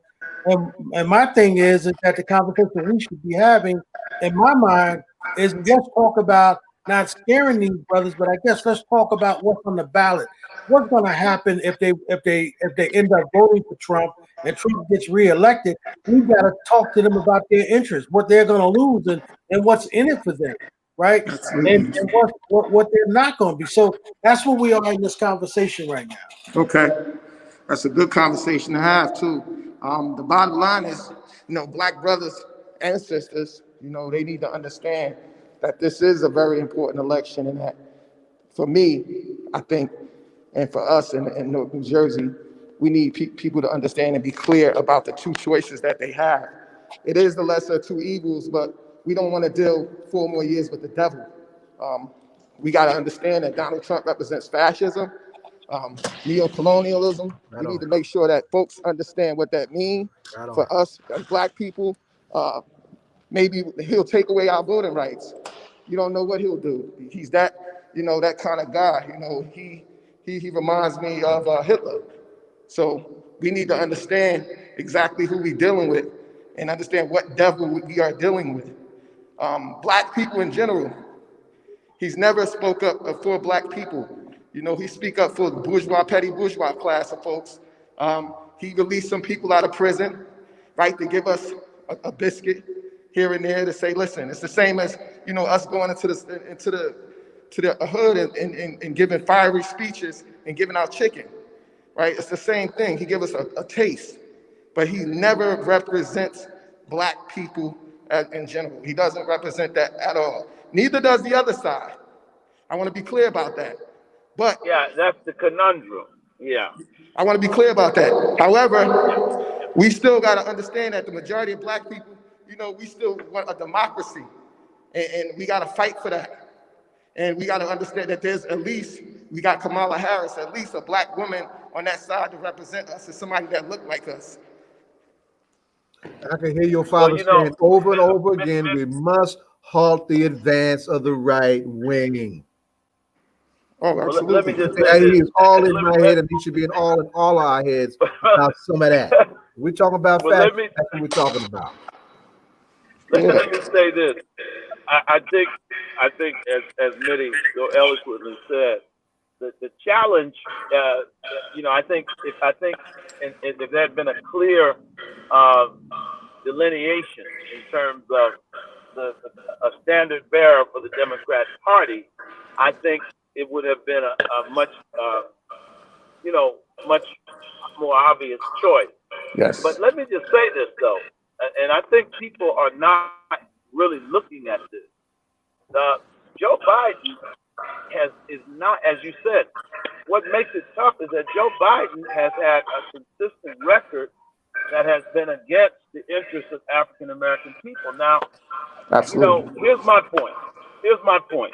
You know, when you have black women that vote 96% for you, black men vote 86% for you in the last election, what bonehead made the decision that basically we would just ignore black men and for 2 years talk about black women, black women, black women, black women? So that's the first concern. The second concern is this. One of the things that I hear a lot of brothers say is that one of the things that they don't like about the way the media has handled this thing is that they see the same media that has attacked every black leader. And I'm gonna tell you, my greatest fear is that the media has jettisoned all its responsibility and objectivity in this electoral process, not allowing the people to make the decision. And let me tell you something, I'm worked for 2 black leaders that the media never, ever gave a fair shake to. I worked for Jesse Jackson in '84. I watched how the media turned against him, and when they decided to go against him, they never let his true words, his true position to be heard. And I worked for Minister Louis Farrakhan, and I watched for the last 30 years how the media has consistently made a boogeyman out of this man. And I've heard brothers say they're doing the same thing to Trump that they have done to black leaders. So, I mean, it's a tough thing. I mean, it's because here's my point. Here's my point. No, let me finish it. See, if it's one thing if the media said, well, let the people decide. Here's the fact. But when you turn on the television and the media is every day, I mean, who is the media? As far as I'm concerned, the media are elite whites that have never had the interests of black people at heart. So now they don't like Trump. But guess what? They didn't like Baraka. This is the same media that tried to call him anti-Semitic. G2 Wiusi, Sonny Carson. Yes, so I'm saying this thing is more complicated than that. And in many ways, you know, one thing you can say about Trump, and you can criticize him a lot for a lot that but mostly in attitude. One thing the man did, he's done criminal justice reform that didn't happen under the Obama administration. And so, I mean, things like that, you got to, brothers are looking at that, and they're saying, look, this guy at least is a fighter, and I'm a fighter. So I'm saying it's a complicated situation. And I'm saying the greatest mistake that the Democrats made was to basically say, we don't care about the 86%. The black community, you got to look at as 100%. Who made the decision to say we only want or care about 50% of this loyal voting bloc? That was a grave error. That was a grave error. Let me I have add not to that. heard I agree you with say that. black Yeah, men one time. Yeah, let me add to that because there's another side to this that we need to appreciate too, and I'm gonna bring the COINTELPRO side to this, right? One of the objectives of the COINTELPRO operation was to displace genuine leadership from our community, not just radical leadership, but genuine leadership, and to replace it where they could with celebrities, right? And folks who are listening to Donald Trump who look like us, remember Donald Trump, the celebrity, right? People used to look like That's us. true. That's used to true. watch Donald Trump, Yeah. the celebrity. Right. Boston. And he knows how to hustle that, and he's hustling that hard, and he hustled that through a whole lot of folks in 2016. And folks didn't think he would come anywhere near close to that. Even though he was short 3 million votes, he hustled the Electoral College and stole an election. That's right. On his I agree. personality, on his commercial celebrity personality. Now, So we can't sleep on That's a key that. point. we had a good question. Annette Alston asks, hey, sister, Annette Alston asks, what are the issues that concern Black women that do not concern Black men and vice versa? Like when you're saying the Democratic Party is courting Black women, what does that mean? Because that assumes our issues are different. Well, but what it means is, if you want black men and you spend 2 years, you keep saying black women and you don't say black men and black women aren't the same. If you want everybody, you say the black community. Right. But when you are specific and you say black women, when you got brothers in these communities with no jobs, no advancement, and they see sisters advance, you set up the division in the black community. If they had said, we're all going to get behind Kamala Harris, we want to get behind this qualified candidate, we need black men, black women to turn out. These people haven't mentioned the name black men. So is it the same? Yes, it's the same. But if it's the same, why have they spent 2 years never even mentioning black men until Trump said he wanted to try to get 20% of the black male vote? I think that And let me just, and I don't know, and then after the debate the other night, I think that we just need to have, put some blinders on and just be more focused. Because when you hear a commentator on Fox News comes on and says, and characterizes our senator as a female dog, and is comfortable about doing it. You know, I think we have a little bit more to focus on instead of this division, which they're trying to do. As Annette just spoke about, our issues are probably similar. And I understand what they're trying to do in terms of division, but at the end of the day, they don't like either one of us. So it's not even about what they want, it's about what we need and what we want. Yeah, fascism is what both are behind. Yeah, well, that's true. But my point is, why would you divide? Nope, it wasn't black men who said, you know, we don't want to get behind a sister. It's just the Democrat strategy. That's why Roland Martin is telling them they need an 11th hour strategy to speak to black men, because either they just assumed that black men were going to vote or they didn't care. But the bottom line is, you know, black men do have concerns. We do have a plethora of issues. I just left a good friend of mine, Brother Steve Jackson, educator, principal at Dunbar, Mount Vernon, Boys and Girls, Beach Channel.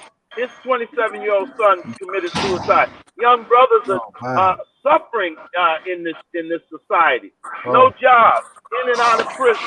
And for the Democrats to cynically not even mention that and spend 2 years talking about a black woman, if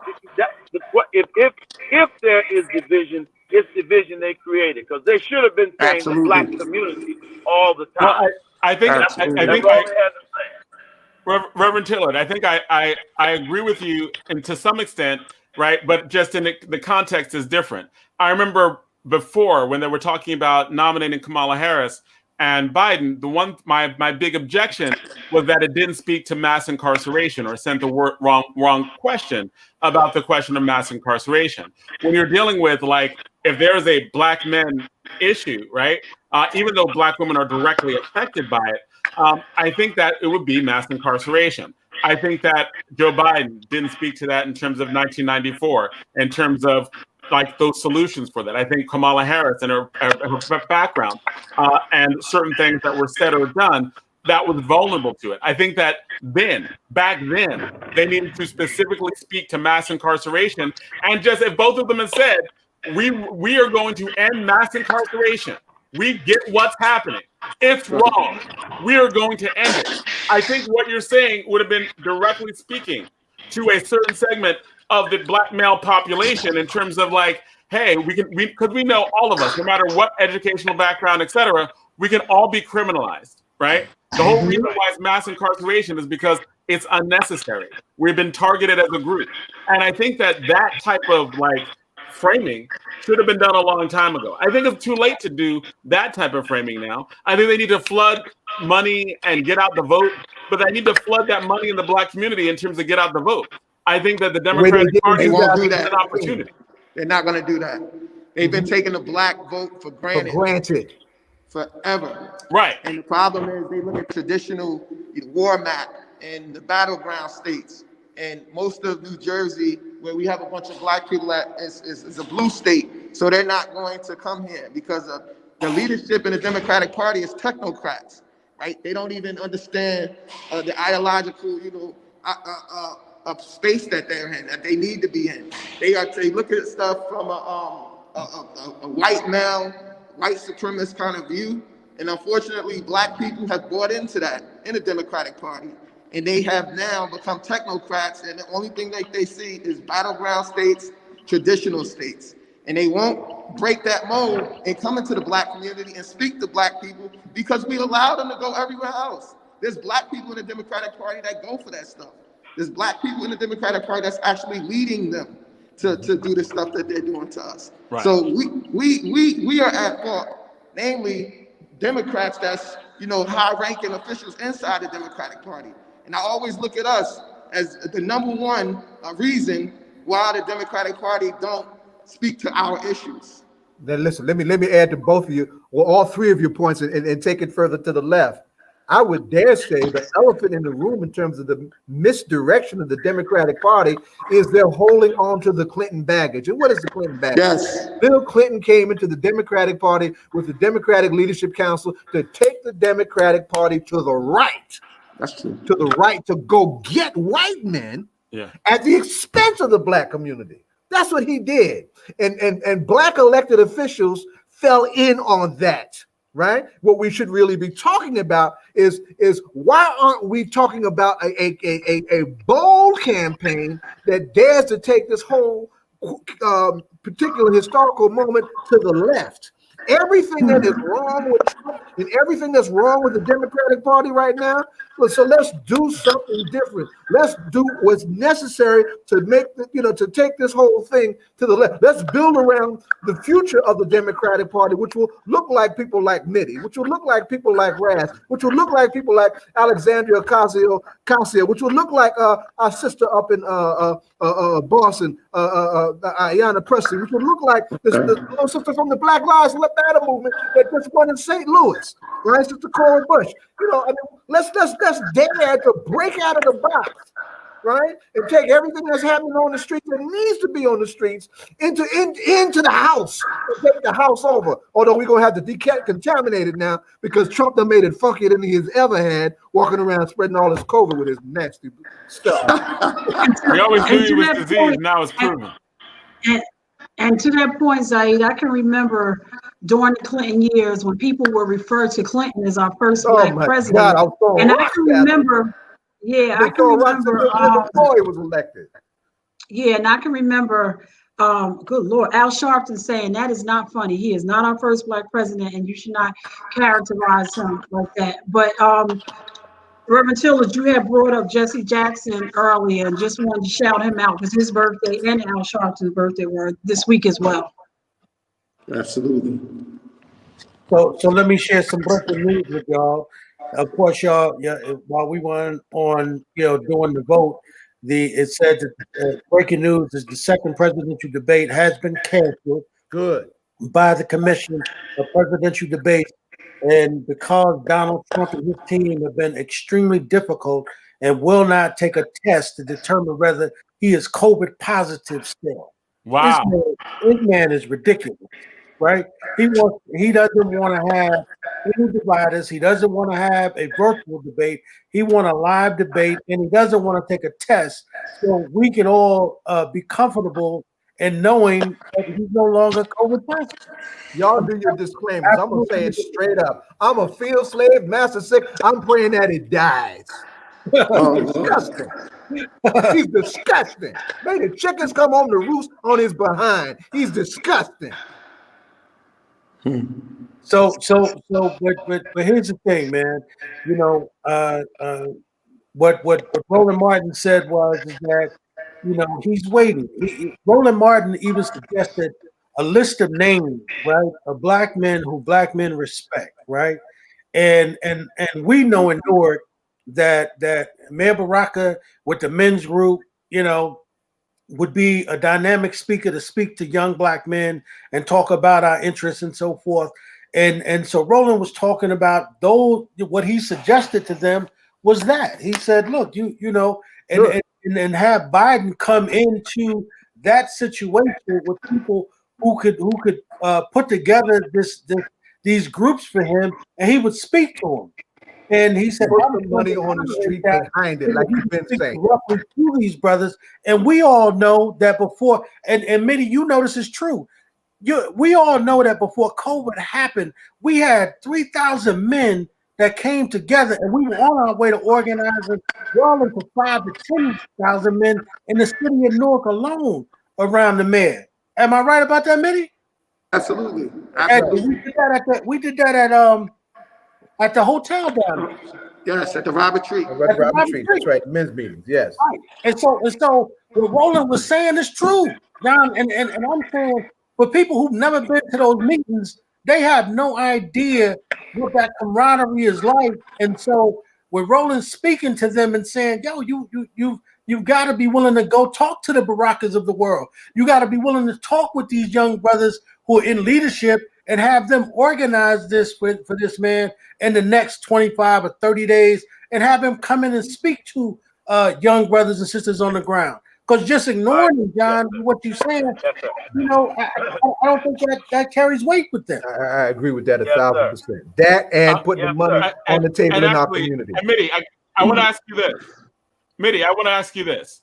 Because my thing is, I think the Democratic Party made a mistake long time ago. I think it should have been targeting the issue of mass incarceration to understand his weakness on that and the alienation of black men, right? A lot of black men who are saying they're voting for Trump are talking about the thing that Conrad talked about, right? That he actually started to deal with mass incarceration blatantly early. With 25 days left, Mitty, is this all about get out the vote now? Like, get out the ballots, get out the vote? Or do you think the Democrats are going to spend time, or could they spend time in a new initiative, a new message? What's the stage at which we need to get out the vote, count the votes, and flood the black community so we can get the vote out? At this stage of the game, they need to be concentrating on getting out the vote in the urban areas in the black community. Obviously, we don't need to follow Trump and whatever it is he talking about, the black men. We need to concentrate on what Reverend Tillery talked about, the black community as a whole and in general. I think we allow, leadership to actually split us apart and lead us in directions that we don't need to go in. This election is going to be about turnout. And unfortunately, black people don't understand the magnitude and they don't understand the space that they're in terms of this election and their relationship to, this election. So I think with the Democratic Party, they take the urban area for granted, but they need to actually put money in all these urban areas around the country and get behind these mayors, as he just said, and make sure that their group, that their get out the vote campaign is involved. We need to turn this into a local turnout race. And that's the only way that we're going to actually get anything out of it. All politics. Go ahead. And Mitty, I want to ask you this as well. My major concern in Get Out the Vote is that because we're mailing in for the first time, or many of us are mailing in for the first time, there are going to be a lot of ballots that are rejected. How do you think we need to spend most of our time educating the people who are going to vote, that we're pushing out to vote, that we connect with on how to vote? Well, the education That's an part is a important part of the GOTV, actually. When we educate folks on how to fill out the absentee ballots, and how to go and to do provisional ballots, that's still GOTV. We just got to be creative enough to do both at the same time. It's the same thing. And they need to spend money on more ads, on education, and going into these urban areas, as I was saying, and educating them in how to fill out the ballot and how to make sure that if you can't fill out the ballot, you go to a polling site and file a provisional ballot. Right, but let me also add, though, brothers. I'm sorry, I dropped. I got back on. I hit a bad spot. But let me just say, because you're right, to get out the vote. But I don't have to tell you all in North, okay? No. And I live in Bedford-Stuyvesant. When you go to talk to these brothers to get out the vote, it is not an easy affair. You understand what I'm saying? I know That's you right. know that there. But here's my point. Sometimes we sell ourselves too short. We're talking about multi-billion-dollar organizations, okay? The Democrat, the DNC. If they can, let me say, this is why we sell ourselves short. They can get a message for black men. They can do that. Yes. Anytime a fly can land on Mike Pence's head, and the next day they have sold out of T-shirts and fire spotters, these organizations are capable of churning out and stopping on the dime and doing what's important to them. They got stuff planned to the last morning. October surprise. They got election day surprises. So if black men are a priority to them, and I hate to say it, it's only Trump saying he wants to try to get 20% of black male votes that's even made the Democrats even recognize there was such a thing as black male. So we got to press them in this last 25 days. It may be our greatest leverage. And the money's there. You also know that money on the ground, in my opinion, this whole thing about sending $5 in for a sign, they're not doing. That's ridiculous. I didn't even do that as a mayoral campaign. Why that's would they need to ridiculous. do it with the money that they're bringing in? that's ridiculous. That to me is a limited understanding of the communities that they want to come out and vote for them. Because if 9 times out of 10, if they were to have, and even have, how much, for 3 months to even have polling places in every town is not even a big, those are not big expenses, but they bring back a great return because you're on the ground, you're doing a grassroots movement, people are putting the signs in the yards, and when people walk by a sign in front of the auntie's neighborhood, the grandmother's neighborhood, or the grandfather, or people in the neighborhood who they know, it begins to open up conversations. Oh, yeah, I see a sign over there. So those little things matter, and it helps people also. Sometimes people working 2 or 3 jobs don't even realize, oh my gosh, it's election day. Oh my gosh, That's right. so these are all things that are important because out of sight, out of mind. So I think that they need to just get back to, I understand TV ads and things like that, but getting back to basics with that grassroots is very important as well. I agree with that 1,000%. Especially in the black community, because we could forget. There's some people that told us, after election day was over, said, "Brother, I'm going to vote for you today." That's very true. Right. We've all heard that. That's right. Yeah, and that's why I'm saying what Roland Martin suggested when he said that the easiest way to do that is to reach out to people like Mayor Baraka that black men respect, and then pull them in because you all know, and Zaid, you know this better than anybody. Conrad, you know this, and Mitty, you know it. Listen, black men ain't gonna just listen to anybody. No. Man, we ain't listening, Absolutely. right? And the example that Roland gave, get this, Mitty, the example Roland gave was the Million Man March. And he said that how the organization was done where they, and Conrad, you was involved, where a leader went from state to state organizing men. Absolutely. And so that's why Roland said you can go to Newark and you can call a Raz Baraka and you can simply say the Biden is coming to Newark and he's gonna hold a men's rally, right? And at the men's rally, the man's gonna introduce it, right? Right. And it'll be socially distant, right? People with masks on. And now you're speaking directly to 5,000 or 10,000 black men in the city of Newark that trust Mayor Baraka. And now you're talking about what's the interest and why you there on top in the city $1 million for stuff that happens specifically for black men. Yes, sir. You got $1 billion. Absolutely. And that tells those brothers that the Democrat Party is concerned about this. I mean, if they had really been concerned, and even not too late, they could have had a massive message at 2 black men on October 16th, drawing on the Million Man March as an Anniversary. opportunity. Yeah, that's the anniversary. We're concerned about you. So all of these things can be done if they desire to do them. And my point is, you know, we are Democrats. I'm a Democrat. You all are Democrats. But it's incumbent upon us to demand that this is what our party does. Roland Martin is a loyal Democrat. He knows Washington, but he also knows the hinterland. And he's saying, you got to do this. You got to shore this up. This is what we're going to meet on the streets of Newark and Brooklyn on the first Tuesday in November. Indifferent. So you got to try to fire that base up. And you can't say it's too late.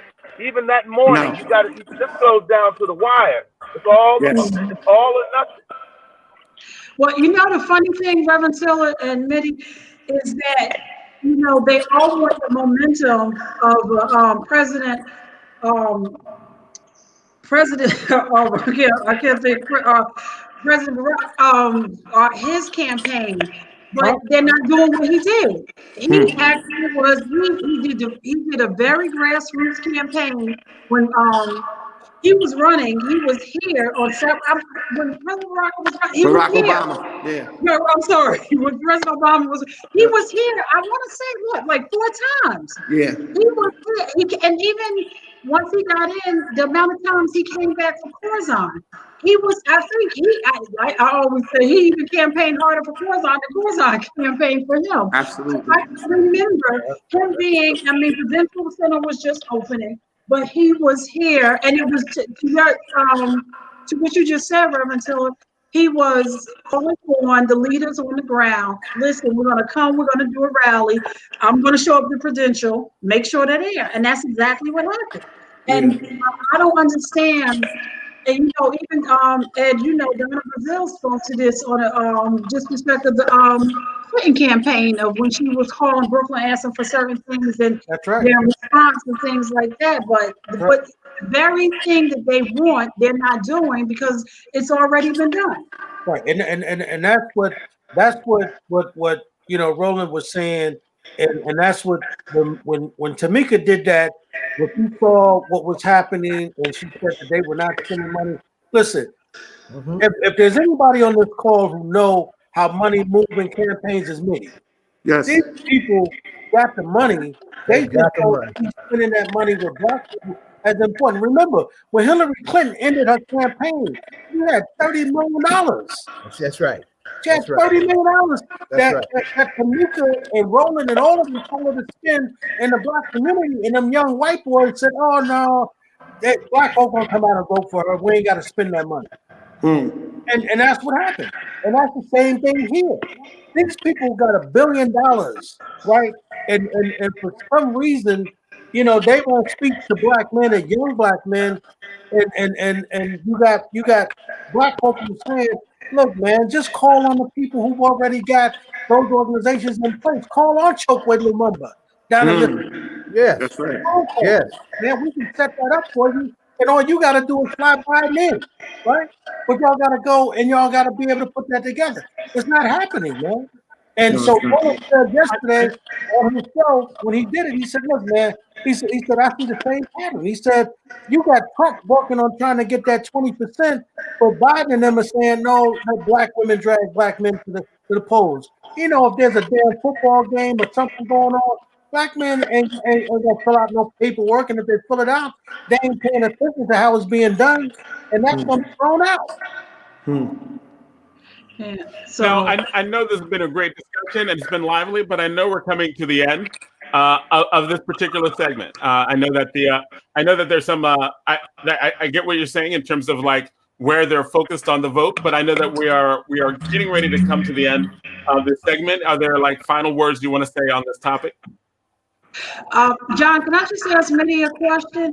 Mitty, with us having passed the law in March with persons on parole and probation being able to register to vote and participate going forward after March 17th, have we been measuring it and seeing how we're registering them in our municipalities? Yeah, we actually are doing voter registration drive through the People's Assembly that we have, and we have something called the Brick City Peace Collective. Yep. We've been doing voter registration drives targeting that population alone, making sure that they are educated and they know how to fill out the ballots, and making sure that they understand what a provisional ballot means. So we've been doing that. Thank you. Right. All right, man. So, you know, if y'all got any final statements, I think we lost Conrad.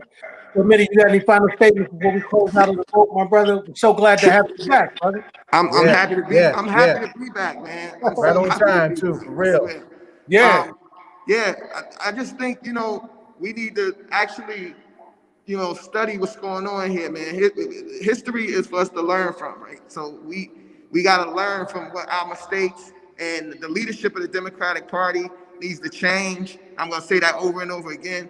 It needs to change. And you said it, the same formula that got Barack Obama elected to be the first black president of the United States is the same formula they need to use going forward. Common sense is not common for everybody.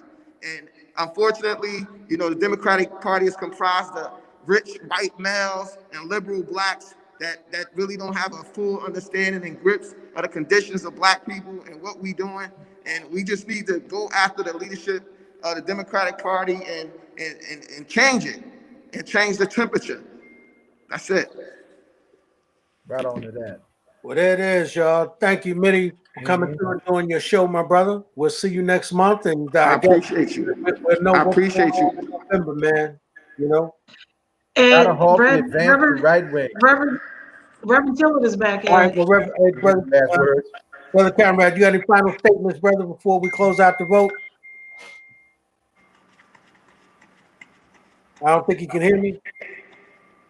Yeah, he All right, this is but, the second time he dropped. Yeah. Okay. All right. Okay. All right, so we're getting ready to move to the next section, and we have our guest who's in the studio. And Mike, you can actually bring him on. I don't know if you can hear me because of my. Can you hear me? Yes. There he is. All right, He's cool. here. Well, brother, Doctor, listen, brother, we want to apologize. The conversation was just getting heated, man, just in terms of how black men are not being respected in the party at the 11th hour. And Roland Martin was on television pleading with them, man. Mm-hmm. About spending some of that $1 billion that they got in order to attract black men to the polls. That their whole focus is on the women, and it's not on the 20% that Donald Trump is courting. And their concern is that, you know, in some of those swing states where you got black men that are populating, these folks are not even concentrating on them brothers at all. And so the conversation is when Michelle Obama did her final closing argument, where she told people to go and vote like your life depended on it. Well, black men wasn't really hearing that, because they're like, well, who you speaking to? Mm-hmm. I mean, first off, we ain't got no jobs. You know, we ain't got no, if we got education, we got these student loans that are up our behind. And at this particular point, COVID is all over the place. So, they got all kind of issues going on. And so you're not really speaking directly to them. You speaking to our sisters and our wives, yes, and we get it. But at the end of the day, you know, the brothers are simply saying, look, man, you know, why don't you come in and speak directly? Because remember, even under Obama, Dr. Kafani, he never really got the jobs bill passed that he wanted to get passed for young black men. Remember that? Mm-hmm. Together, what was that thing he put together? The Brothers Keepers thing, where you know, I'm a brother's keeper. Yeah, right. He went into the community, but there was never legislation that was put together. He was trying to put together a jobs bill and put billions of dollars into that program in order to do special training for black men. It never happened. Yeah. Around and then Dr. Kapani, I'm sorry, it was around infrastructure, and then Chris Christie sent a check back, like like Jersey should be sending some money back. Well, you know, I think that first of all, I want to thank y'all for inviting me here. It's always an honor to be on with the peoples. I'm used to being in the studio with y'all, but you know, we're here with this COVID thing, doing what we got to do. And Dr. Kafani, before you get started, it's a COVID kind of world, and I don't know if you heard the latest news, but of course, you know, they canceled the debate, man, with Trump. Yeah, because the commission said Donald Trump was just too difficult to deal with. Yeah. They said that they told him he said he didn't want to divide us. So they said, okay, you know, but then they said, well, he didn't want to do it virtual. Then they said, oh, we can't do that. Then they said, well, at least if we go back and have a live audience, are you willing to take a test? He said, no. What the hell? No, you know, that's all We about should have canceled the debate. Yeah, I mean, we look at that and we see. I'm sick. I have the disease. It's we deadly. Let me fall back and heal. We'll talk when I'm straight. I apologize. We know a hustle when we see it, right? Yeah, well, Dr. Kafani, if in the sports world, that was called a forfeit, and Joe Biden won. Well, that's not how they're going to cast it. You know, this is all a show for Trump. Trump is putting on a show. This is the Apprentice Part 3 and 4. So yes, he's gonna continue. Yes, I mean, you go back and think about how much money he did not spend in his first campaign because he got so much publicity. Right. Because of his notoriety, right? We often use that term wrong. We use notoriety meaning something positive, but notoriety means negative publicity. So he got plenty of negative publicity, but he don't care either way. And so we have to look at him for what he is and his strategies for what they are. And we have to realize that this is a new day and a new game, and we got to articulate our own thing, you know. So if you look at me running here for U.S. Congress, that's why I'm running. I was listening to the segment before, and Brother Mitty was talking about the things that are right on the table today. That is that we've got to challenge the status quo. You know, I did a program just before this when they asked me, so why are you running as an independent as opposed to a Democrat or a Republican? I said, look, the thing is fixed, right? So that if we're going to think about how the system is operating, if it's going to play fair, and the system don't play fair, right? And so since it doesn't play fair, we've got to stand up and figure out other ways to address the system in ways that are pushing the envelope, that are challenging it. We can't operate from the same platform from something that's bankrupt from the foundation if we hope to be successful. And we are planning to be successful because we're not running. This is not me running for me. This is me running with and for the people, right? So that you know, we pick up from our brother Raz's statement. He said that I am the mayor. I say the people are the Congress, right? So that's how it's supposed to be. That's how everybody should be running. But most people don't understand why he ran the way he ran and the language that he was using. We use something similar. I say that I'm the voice of the people. Why am I the voice of the people? Because the people died for me to have the opportunity to be here. And so I owe it to those who came before me to do so. And we have to hold the people's feet to the fire in Congress, in the White House. That's why we need somebody who has a strong commitment to the community. That's why we need somebody who has a strong voice. That's why we need somebody who has been in the fire, right? And those of y'all who know me know that I've been in the streets. I've been out doing what needs to be done. And we're going to continue to do that. And that's how we're going to win this election. That's how we're going to win it not just me getting elected, but we're going to win it. And after the election is over, we're going to be pushing the envelope and fighting all the way through to make sure that the voices, the words, the ideas, and the heart of the people is heard in Washington in a way that it hasn't been heard before. We're going to rally around with all those folks who are other progressives, and the things that need to be fought for.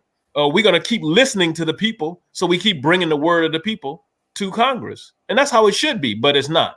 We know that y'all talked about that before I got on. It's not like that. It's not that the people's voices are heard. It's not that the people's issues are heard. And that's why we got to have a new body politic in Congress. And that's why I'm running. So Dr. Kafani, both our brothers Aid and myself are members of the People's Organization for Progress, and you were recently endorsed by the People's Organization for Progress. Could you tell us what that means? And that is the voice of the people because we're on the ground. And what is some of the things in your platform that you can tell us about, the top 3 things?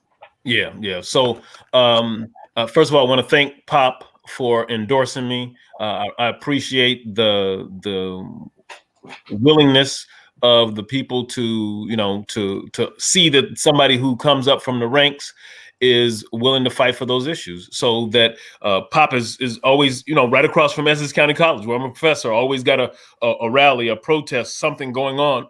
And I've been engaged in those things. And so for me, to get an endorsement from Pop is to say, is to validate my participation in the things that Pop have been doing, right? To fight against the student loan debt, to fight against corruption and police brutality and murders that go on, and other places, not just Pop, because I also work with the Newark Anti-Violence Coalition, fighting against the violence that happens in our community by us, and that we've got to stop that. My nephew was murdered right in the streets of Newark about 12 years ago due to the same type of stuff that goes on in our community. And so I'm out here fighting the fight because somebody's got to say we got to put an end to all of that.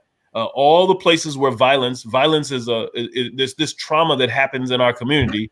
If we don't have somebody voicing those issues, then it continues. Newark has done something and said that that violence is a public health emergency. Public health issue. But we got to get that all the way up to Congress, right? Because that happens. I grew up in Los Angeles. I've been here for over 22 years, but growing up in Los Angeles and South Central, that's always been the situation there, right? You got the battles between the Bloods and the Crips way back in the 70s and 80s. And so that we think about that as it happened there, what is going on now and today. And we got to address those things. So one of the things that on my platform is criminal justice reform, right? So criminal justice and policing reform.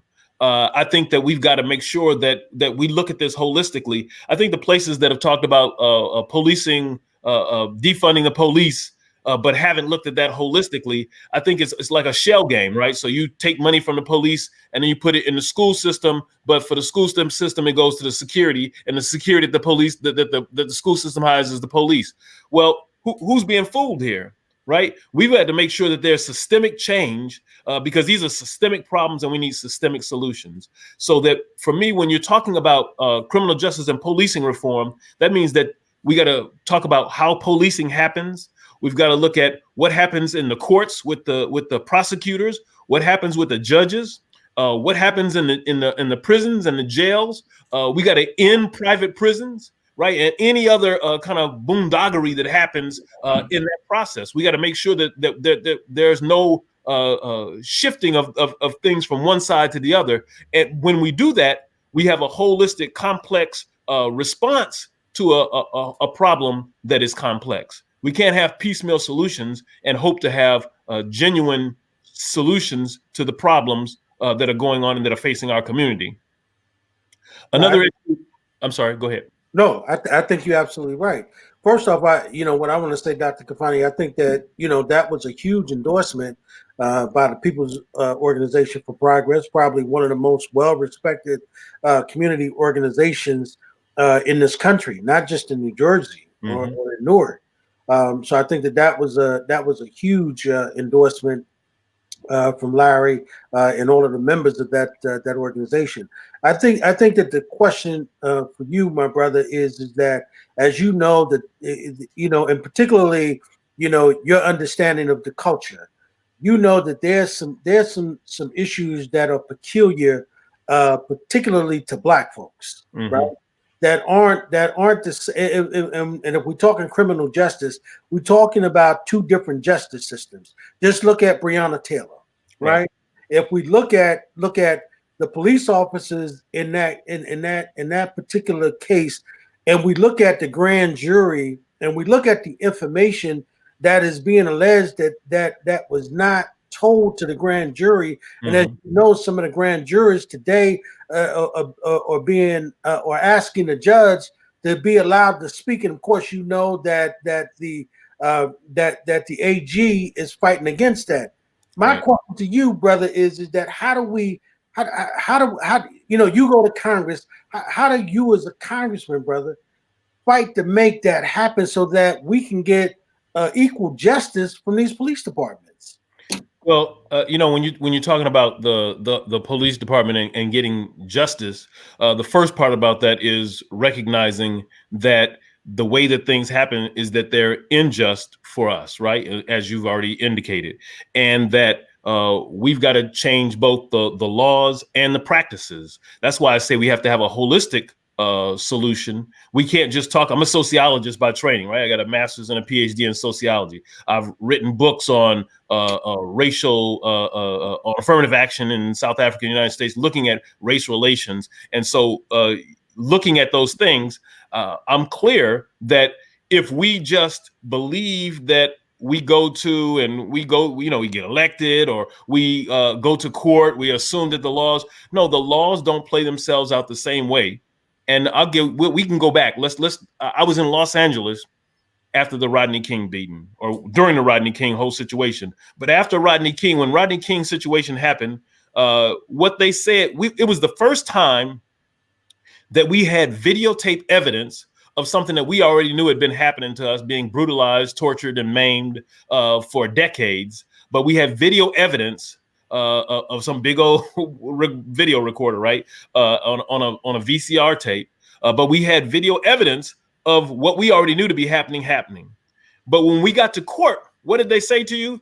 They said to the people that what you think you see is not what you see. What you see is what we tell you that you see. Right. And it's the same thing with the Breonna situation. So here, 20, 30 years later, the same thing is still happening. And they got body cams and they got cell phone cameras. Every time it's a situation that we're where we're brought to court, or we're brought to the media, the thing where the quote unquote truth plays itself out is that the criminal justice system says that it's only what we tell you that is true. And that's why we have to change the laws so that the courts have to understand that they have to do something different based on what the laws are. The laws right now are set up not in our favor as people of African descent. And we know this. And there's a long set of research and history to document these things. And so if we don't change the laws, then we can rest assured that the situation is not going to change. And so I'm here running for Congress because I want to make sure that we're changing the laws so that the fundamental processes through which the courts have to go through, so that the ways in which the prosecutors do what they do, so the ways in which the judges do what they do, that they are changed in terms of the requirements of the law. The law is the thing that they abide to. They don't necessarily hear our humanity, right? We should be talking about human rights like Malcolm talked about, but we talk about civil rights because that's what we're stuck on in terms of being abiding to. We abide to civil rights because civil rights takes you to the Supreme Court in the end.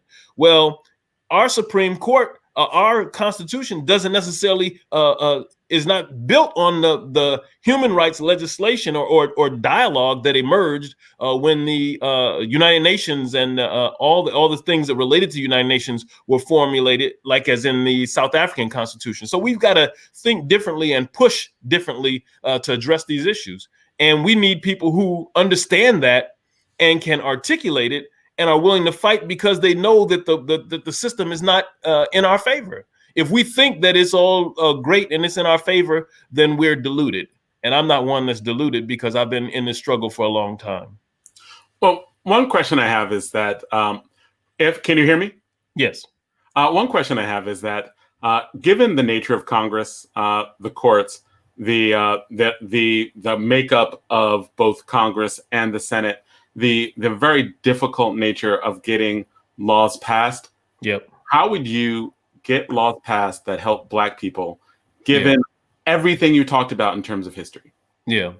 So first of all, I'm a consensus builder, right? I'm someone who's willing to and able to and understands having what I call courageous conversations. So, I've sat on a lot of different boards and stuff, and I know that just because you have ideas, just because you even have maybe the authority, doesn't mean that the things that you want to happen can happen unless you have the votes, unless you have the ability to sway somebody else's decision. And I would argue that what you need to be able to do that is that you need to be able to articulate to somebody. As a matter of fact, during my walks, I talk to people who are Democrats, Republicans, independents, and undecided. I had a long talk with somebody who was a Republican the other day and talking with him about reparations. And so he didn't necessarily agree to reparations, but he understood the point I was trying to make. And I think that being able to have those conversations across the table, across the party line, is the way in which you're going to get these things in the way in which you're going to be able to open the door for the dialogue to happen about the things that we need to have that address our community. And also, we have to travel with and understand that we're traveling with the essence and the memories of our ancestors. And so I don't walk this path by myself, right? We walk with the what we call the ashe, the power, the knowledge of our ancestors. And if we understand our relationship to them, that we understand this is a divine mission. So I'm not here because this is what Akil Kafani wants to do. I'm here because somebody died for me to be here. Somebody died for us to have the opportunity and the responsibility to stand up for our people. And so in doing so, we have to use all the training, all the education, and I have lots of training. I used to run the Urban Issues Institute at the college, working with the New Jersey Urban Mayors Association, with the League of Municipalities, and with politicians all up and down the state. I travel around the world working with global leaders. I go to Africa, I go to China, I go to South Korea, I go to Cuba, all these different places. And those relationships that I have enable me to understand how to navigate things in ways that other folks don't have the experience. And I'm saying to you that we need, especially today, somebody who has those skill sets, those relationships, to be able to do what you're asking. And what you're asking is, how do we navigate that space? I don't have any problems talking with anybody anywhere, and I can hold my own in any circle. It's like Malcolm. Malcolm said what? Malcolm would go to Harvard, Oxford, or to the street corner and be able to have the same type of conversation, maybe in a different tone and tenor, but the same message, and get people to understand his point. And that's what we have to be able to do to be able to bring about the change that we need. And I'm just throwing this out there because, like, I think that the tenor of politics, American politics, has changed in the last 8 years. When, like, the conversations you're having across the aisle, they sound like conversations with, like, these old style Republicans where you might disagree with them, but you knew what they stood for and it was kind of consistent. And you were able to have these back and forth conversations, very common in Congress, to have them. When you have, like, now some of the people who are in Congress, they were described as being, like, very different, as in that when you're having conversations with people who are also having conversations with white supremacists, like blatant conversations with white supremacists, how do you have that conversation? So sometimes you have to look at it in a situation that some people are just not going to meet eye to eye, but you can either spend all your time on those conversations, or you work on the ones that have a possibility of moving further down the road. And we find partnerships and partnerships for issues, right? On things that we have to that we can do, and that we see that there's a room for that. Somebody who's going to come in and not even look at you and not have a dialogue. We saw some of that with Obama. That we know that that's going to be either difficult or impossible. But the thing is that as we are working towards a progressive agenda, it's not just about getting me elected. It's about finding other like-minded folks in different states, in different places, and we work together. And then we work to get other people elected. So when there's future elections, that we fight to get people elected who are not necessarily the same folks as us, right? So that we want more progressive people elected, and we want to build relationships, because I don't think it's just about Congress. It's about all the 4 levels of government: the municipal, the county, the state, and the federal. And we've got to find people who we can help to get elected at all those levels, who are willing to build and push the agenda that we see as one that's transformative.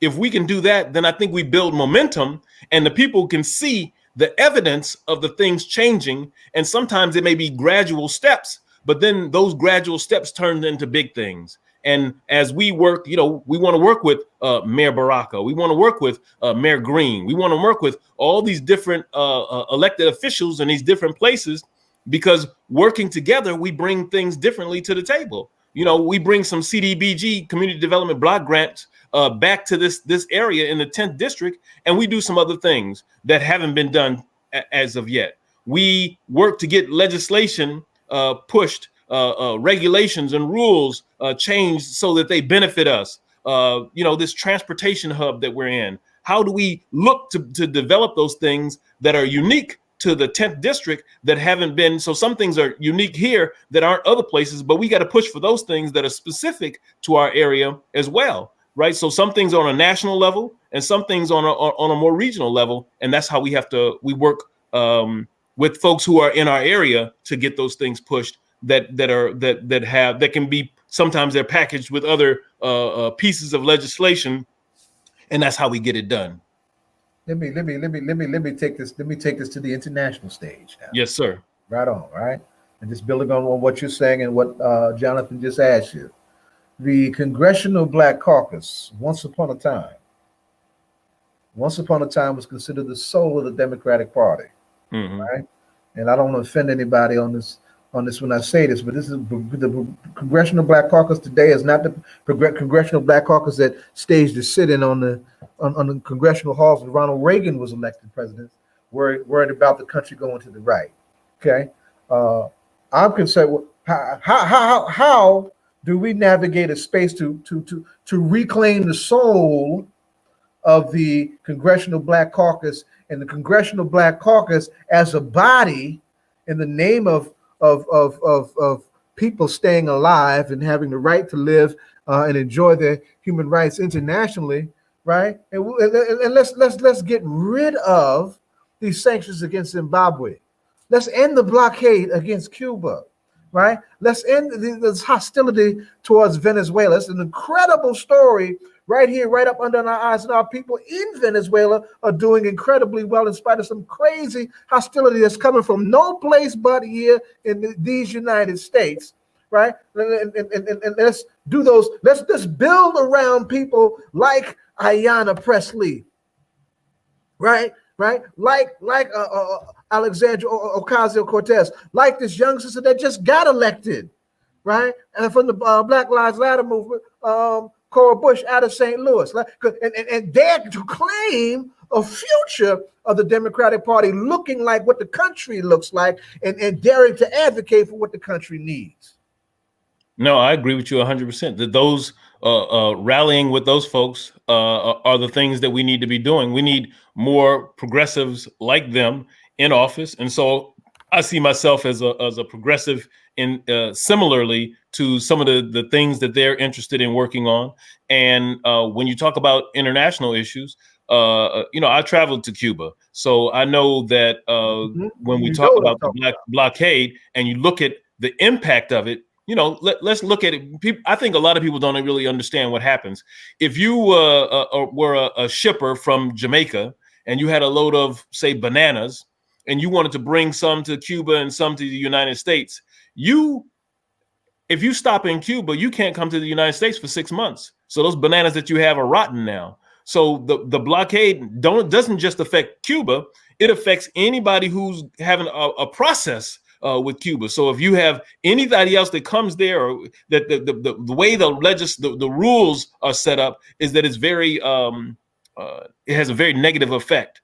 And let's think about people, right? There's sometimes we focus on this whole thing about this is communist Cuba in terms of the rhetoric we hear, but the reality is that we've got to look at how do we humanize things that happen around the world, and so that the people are negatively affected. And so is it that we want to harm the people because that's what ends up happening? And if we don't have a humanizing approach to it, then that speaks to how things happen in lots of levels, even with regard to the police and policing, is that the whole kind of Black Lives Matter, did you mention Black Lives Matter movement, right? It's a reoccurrence of something that happened long before that. That if you go back and look at the signs in the 60s that said "I am a man," it had nothing to do about the gender necessarily. Mm-hmm. It was talking about humanity. Mm-hmm. And so both of these movements are about the ignoring the humanity of Black people, of people of African descent. And so that if our humanity is not appreciated and respected, then we fight back. And that's what that's about. And so that these laws affect, these rules and regulations affect people of color around the world. And we've got to step back from our antagonizing efforts, our colonizing efforts, to see how we can be more humanizing in our interactions with folks around the world. And I think that's going to address it. That's going to push things very differently in terms of how that happens. The same things that happen in countries where the majority of people are European doesn't happen where folks are African, people who are of African descent. So that is the U.S. positions, and so we've got to push back against those things. And I'm going to be somebody who does push back against those things. And it's interesting you say that, Dr. Kafani. My grandfather left Jamaica and he had to go through Cuba, and he had to spend 3 years in Cuba before he came to the U.S. And what's unfortunate is not knowing the stories and why things went that way, and how I know you took a group of young people to both China and to Cuba. I think you took young people to Cuba, but it's important that we go back and go over them steps so that we can factor in all of that missed history. So that's very important. And when we take young folks, so I've taken young folks to China, to Cuba, to Ghana, to South Africa. When we take those young folks around the world, then that opens their mind and allows them to see and understand the world differently for themselves, as opposed to what somebody tells them. And I think that's what we need to do with our people in general. We need to take, some of these young folks who are confused. Raz used to say all the time when he was a principal, he would say the problems that we have in terms of conflict is that young folks don't know themselves. And I think that's true. I've been teaching, running the Africana Institute for 15 years at Essex County College. And I'm clear that part of our problem is that we don't know who we are. And when we learn who we are, we approach it differently. Mm-hmm. And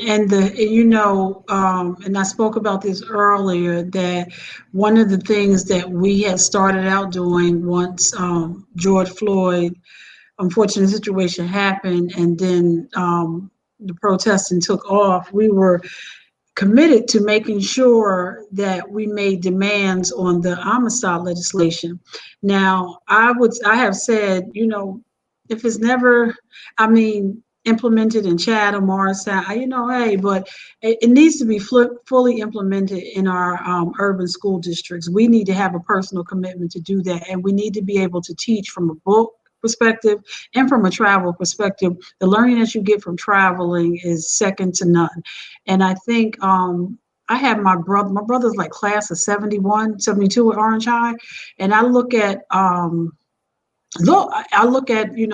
they were going back to Africa back then, and like now it's an unheard thing of in our schools to take, and he graduated Orange High, and to take our kids on these trips. And it's very, very important, especially from a group of people who have such a displaced history, and this system is so committed into not teaching us our I think that, history. you know, when young folks travel abroad, that they and not just young folks, when people travel abroad, that they get to see the world and experience it from a different way. And I always tell people that if you're going to travel, don't just go to the touristy spots. Don't just go to the hotel and to the beach. Go and find out where the people are and what they do, how they eat, how they live, what are their foods, what are the things that they celebrate. And then you begin to see that place in a different way. If you go to Jamaica and you just stay at the hotel in the grill, you don't know anything about Jamaica, right? And your predecessor, Dr. Gunther, we used to always talk about doing, you know, because Essex County is a community college, and more four-year college gives an option during spring break to go do an educational tour. And Dr. Gunther and I used to talk about doing a trip to Jamaica and tracing like the maroon culture, and then maybe the last 2 days coming down doing a touristy thing. But Jamaica is such a wealth of information. But as we begin to wrap up, I will share with you, and I don't know, Saeed, if you knew this, I had the opportunity last night to listen to Hakeem Jeffries' brother. Oh my gosh, they sound just alike on, but they remind me of Dr. Jeffries and his brother, just listening to how you listen, when Dr. Jeffries and his brother gets together, how they talk and they go back and forth. But Hassan said something, and I know you can appreciate this, Dr. Kafani.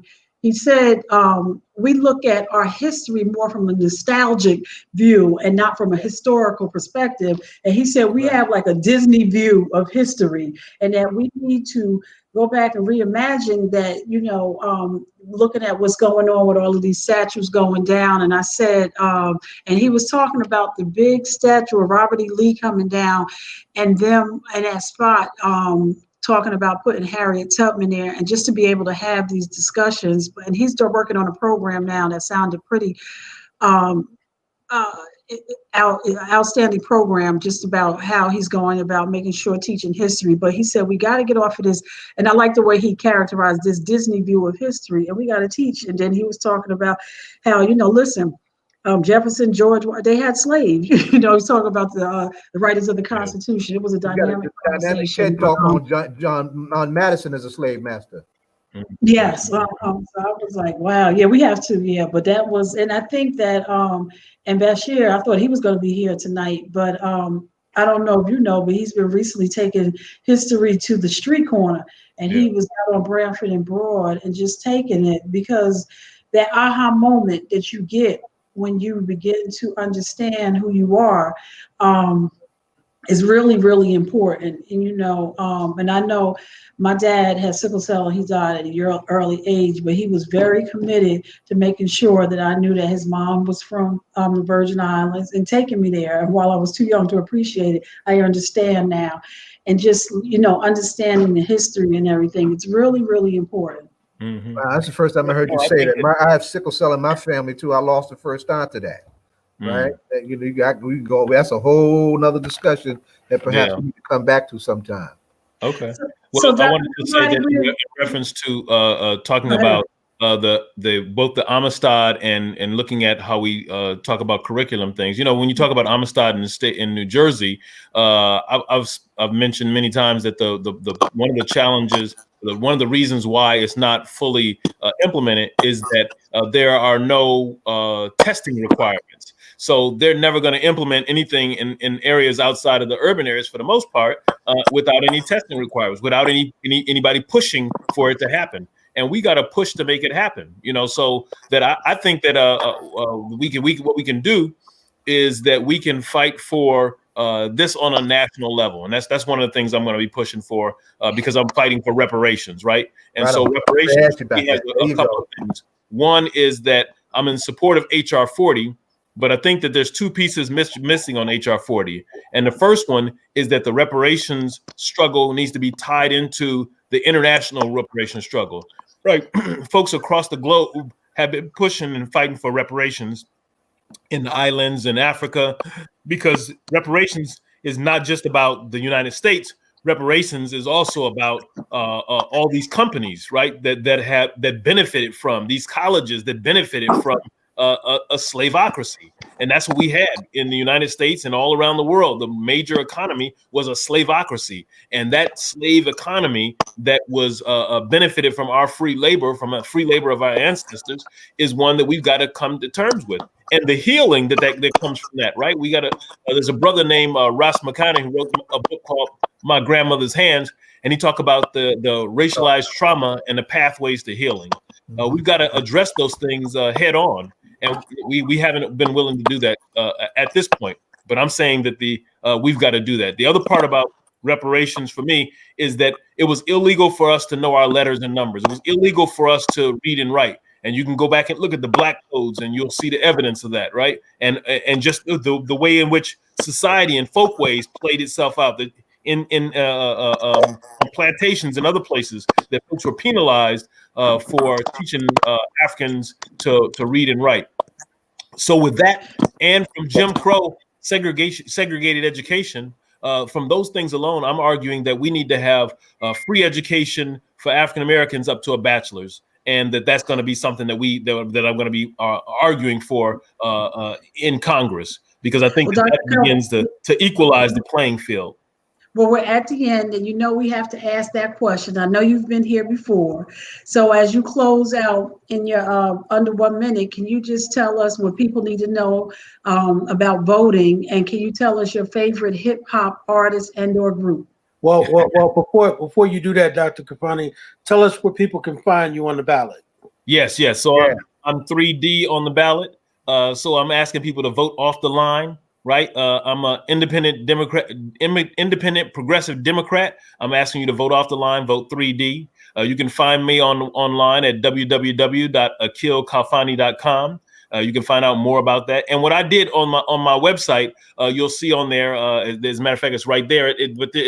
There's a link on there about the 10th district. It gives lots of information about the 10th district and how you can find out about it, how you can address it. But the other thing that I did on there is that there's a link now right at the top that says register to vote. You can register to vote online in the state of New Jersey now. And I put the link there, so all the people got to do is click on the link, and that'll take you straight to the place. So that's providing a service for the community. That is not just about seeing what I'm about, but how can we, how can the community do so? And on the 13th is the deadline, so we got until Tuesday. So I'm going to be out registering people to vote over the weekend. I'm out doing some tabling. I did tabling this week. And we got to get people out there, get them registered to vote, and realize that they can still do it all the way up until the 13th. Nice. Right on. And as people are registering to vote and they're researching you, what hip hop artists should they be listening to? Well, I always go back to a couple of people. So one is always KRS-One. KRS-One has always been someone who's a teacher, right? So when you listen to what he said, he's always teaching. But I think that we go back to the Miseducation of Lauryn Hill. That's a powerful album in terms of thinking about how we see the world and how we participate in it. She says, she has a good line on it. She says, somebody's always willing to die for you, but will you live for me? Right. And to live for you means that we are willing to do things to uplift you. That we're going to not die for you, but we're going to live together. And that's what this is all about. It's about the unity, and we got to come together and work together. This doesn't matter if you are African American or Jamaican or Haitian or from Ghana or Nigeria or South Africa. We all got to work together to move this agenda forward in ways that are move exponentially. And that's what this is our season. This is our season.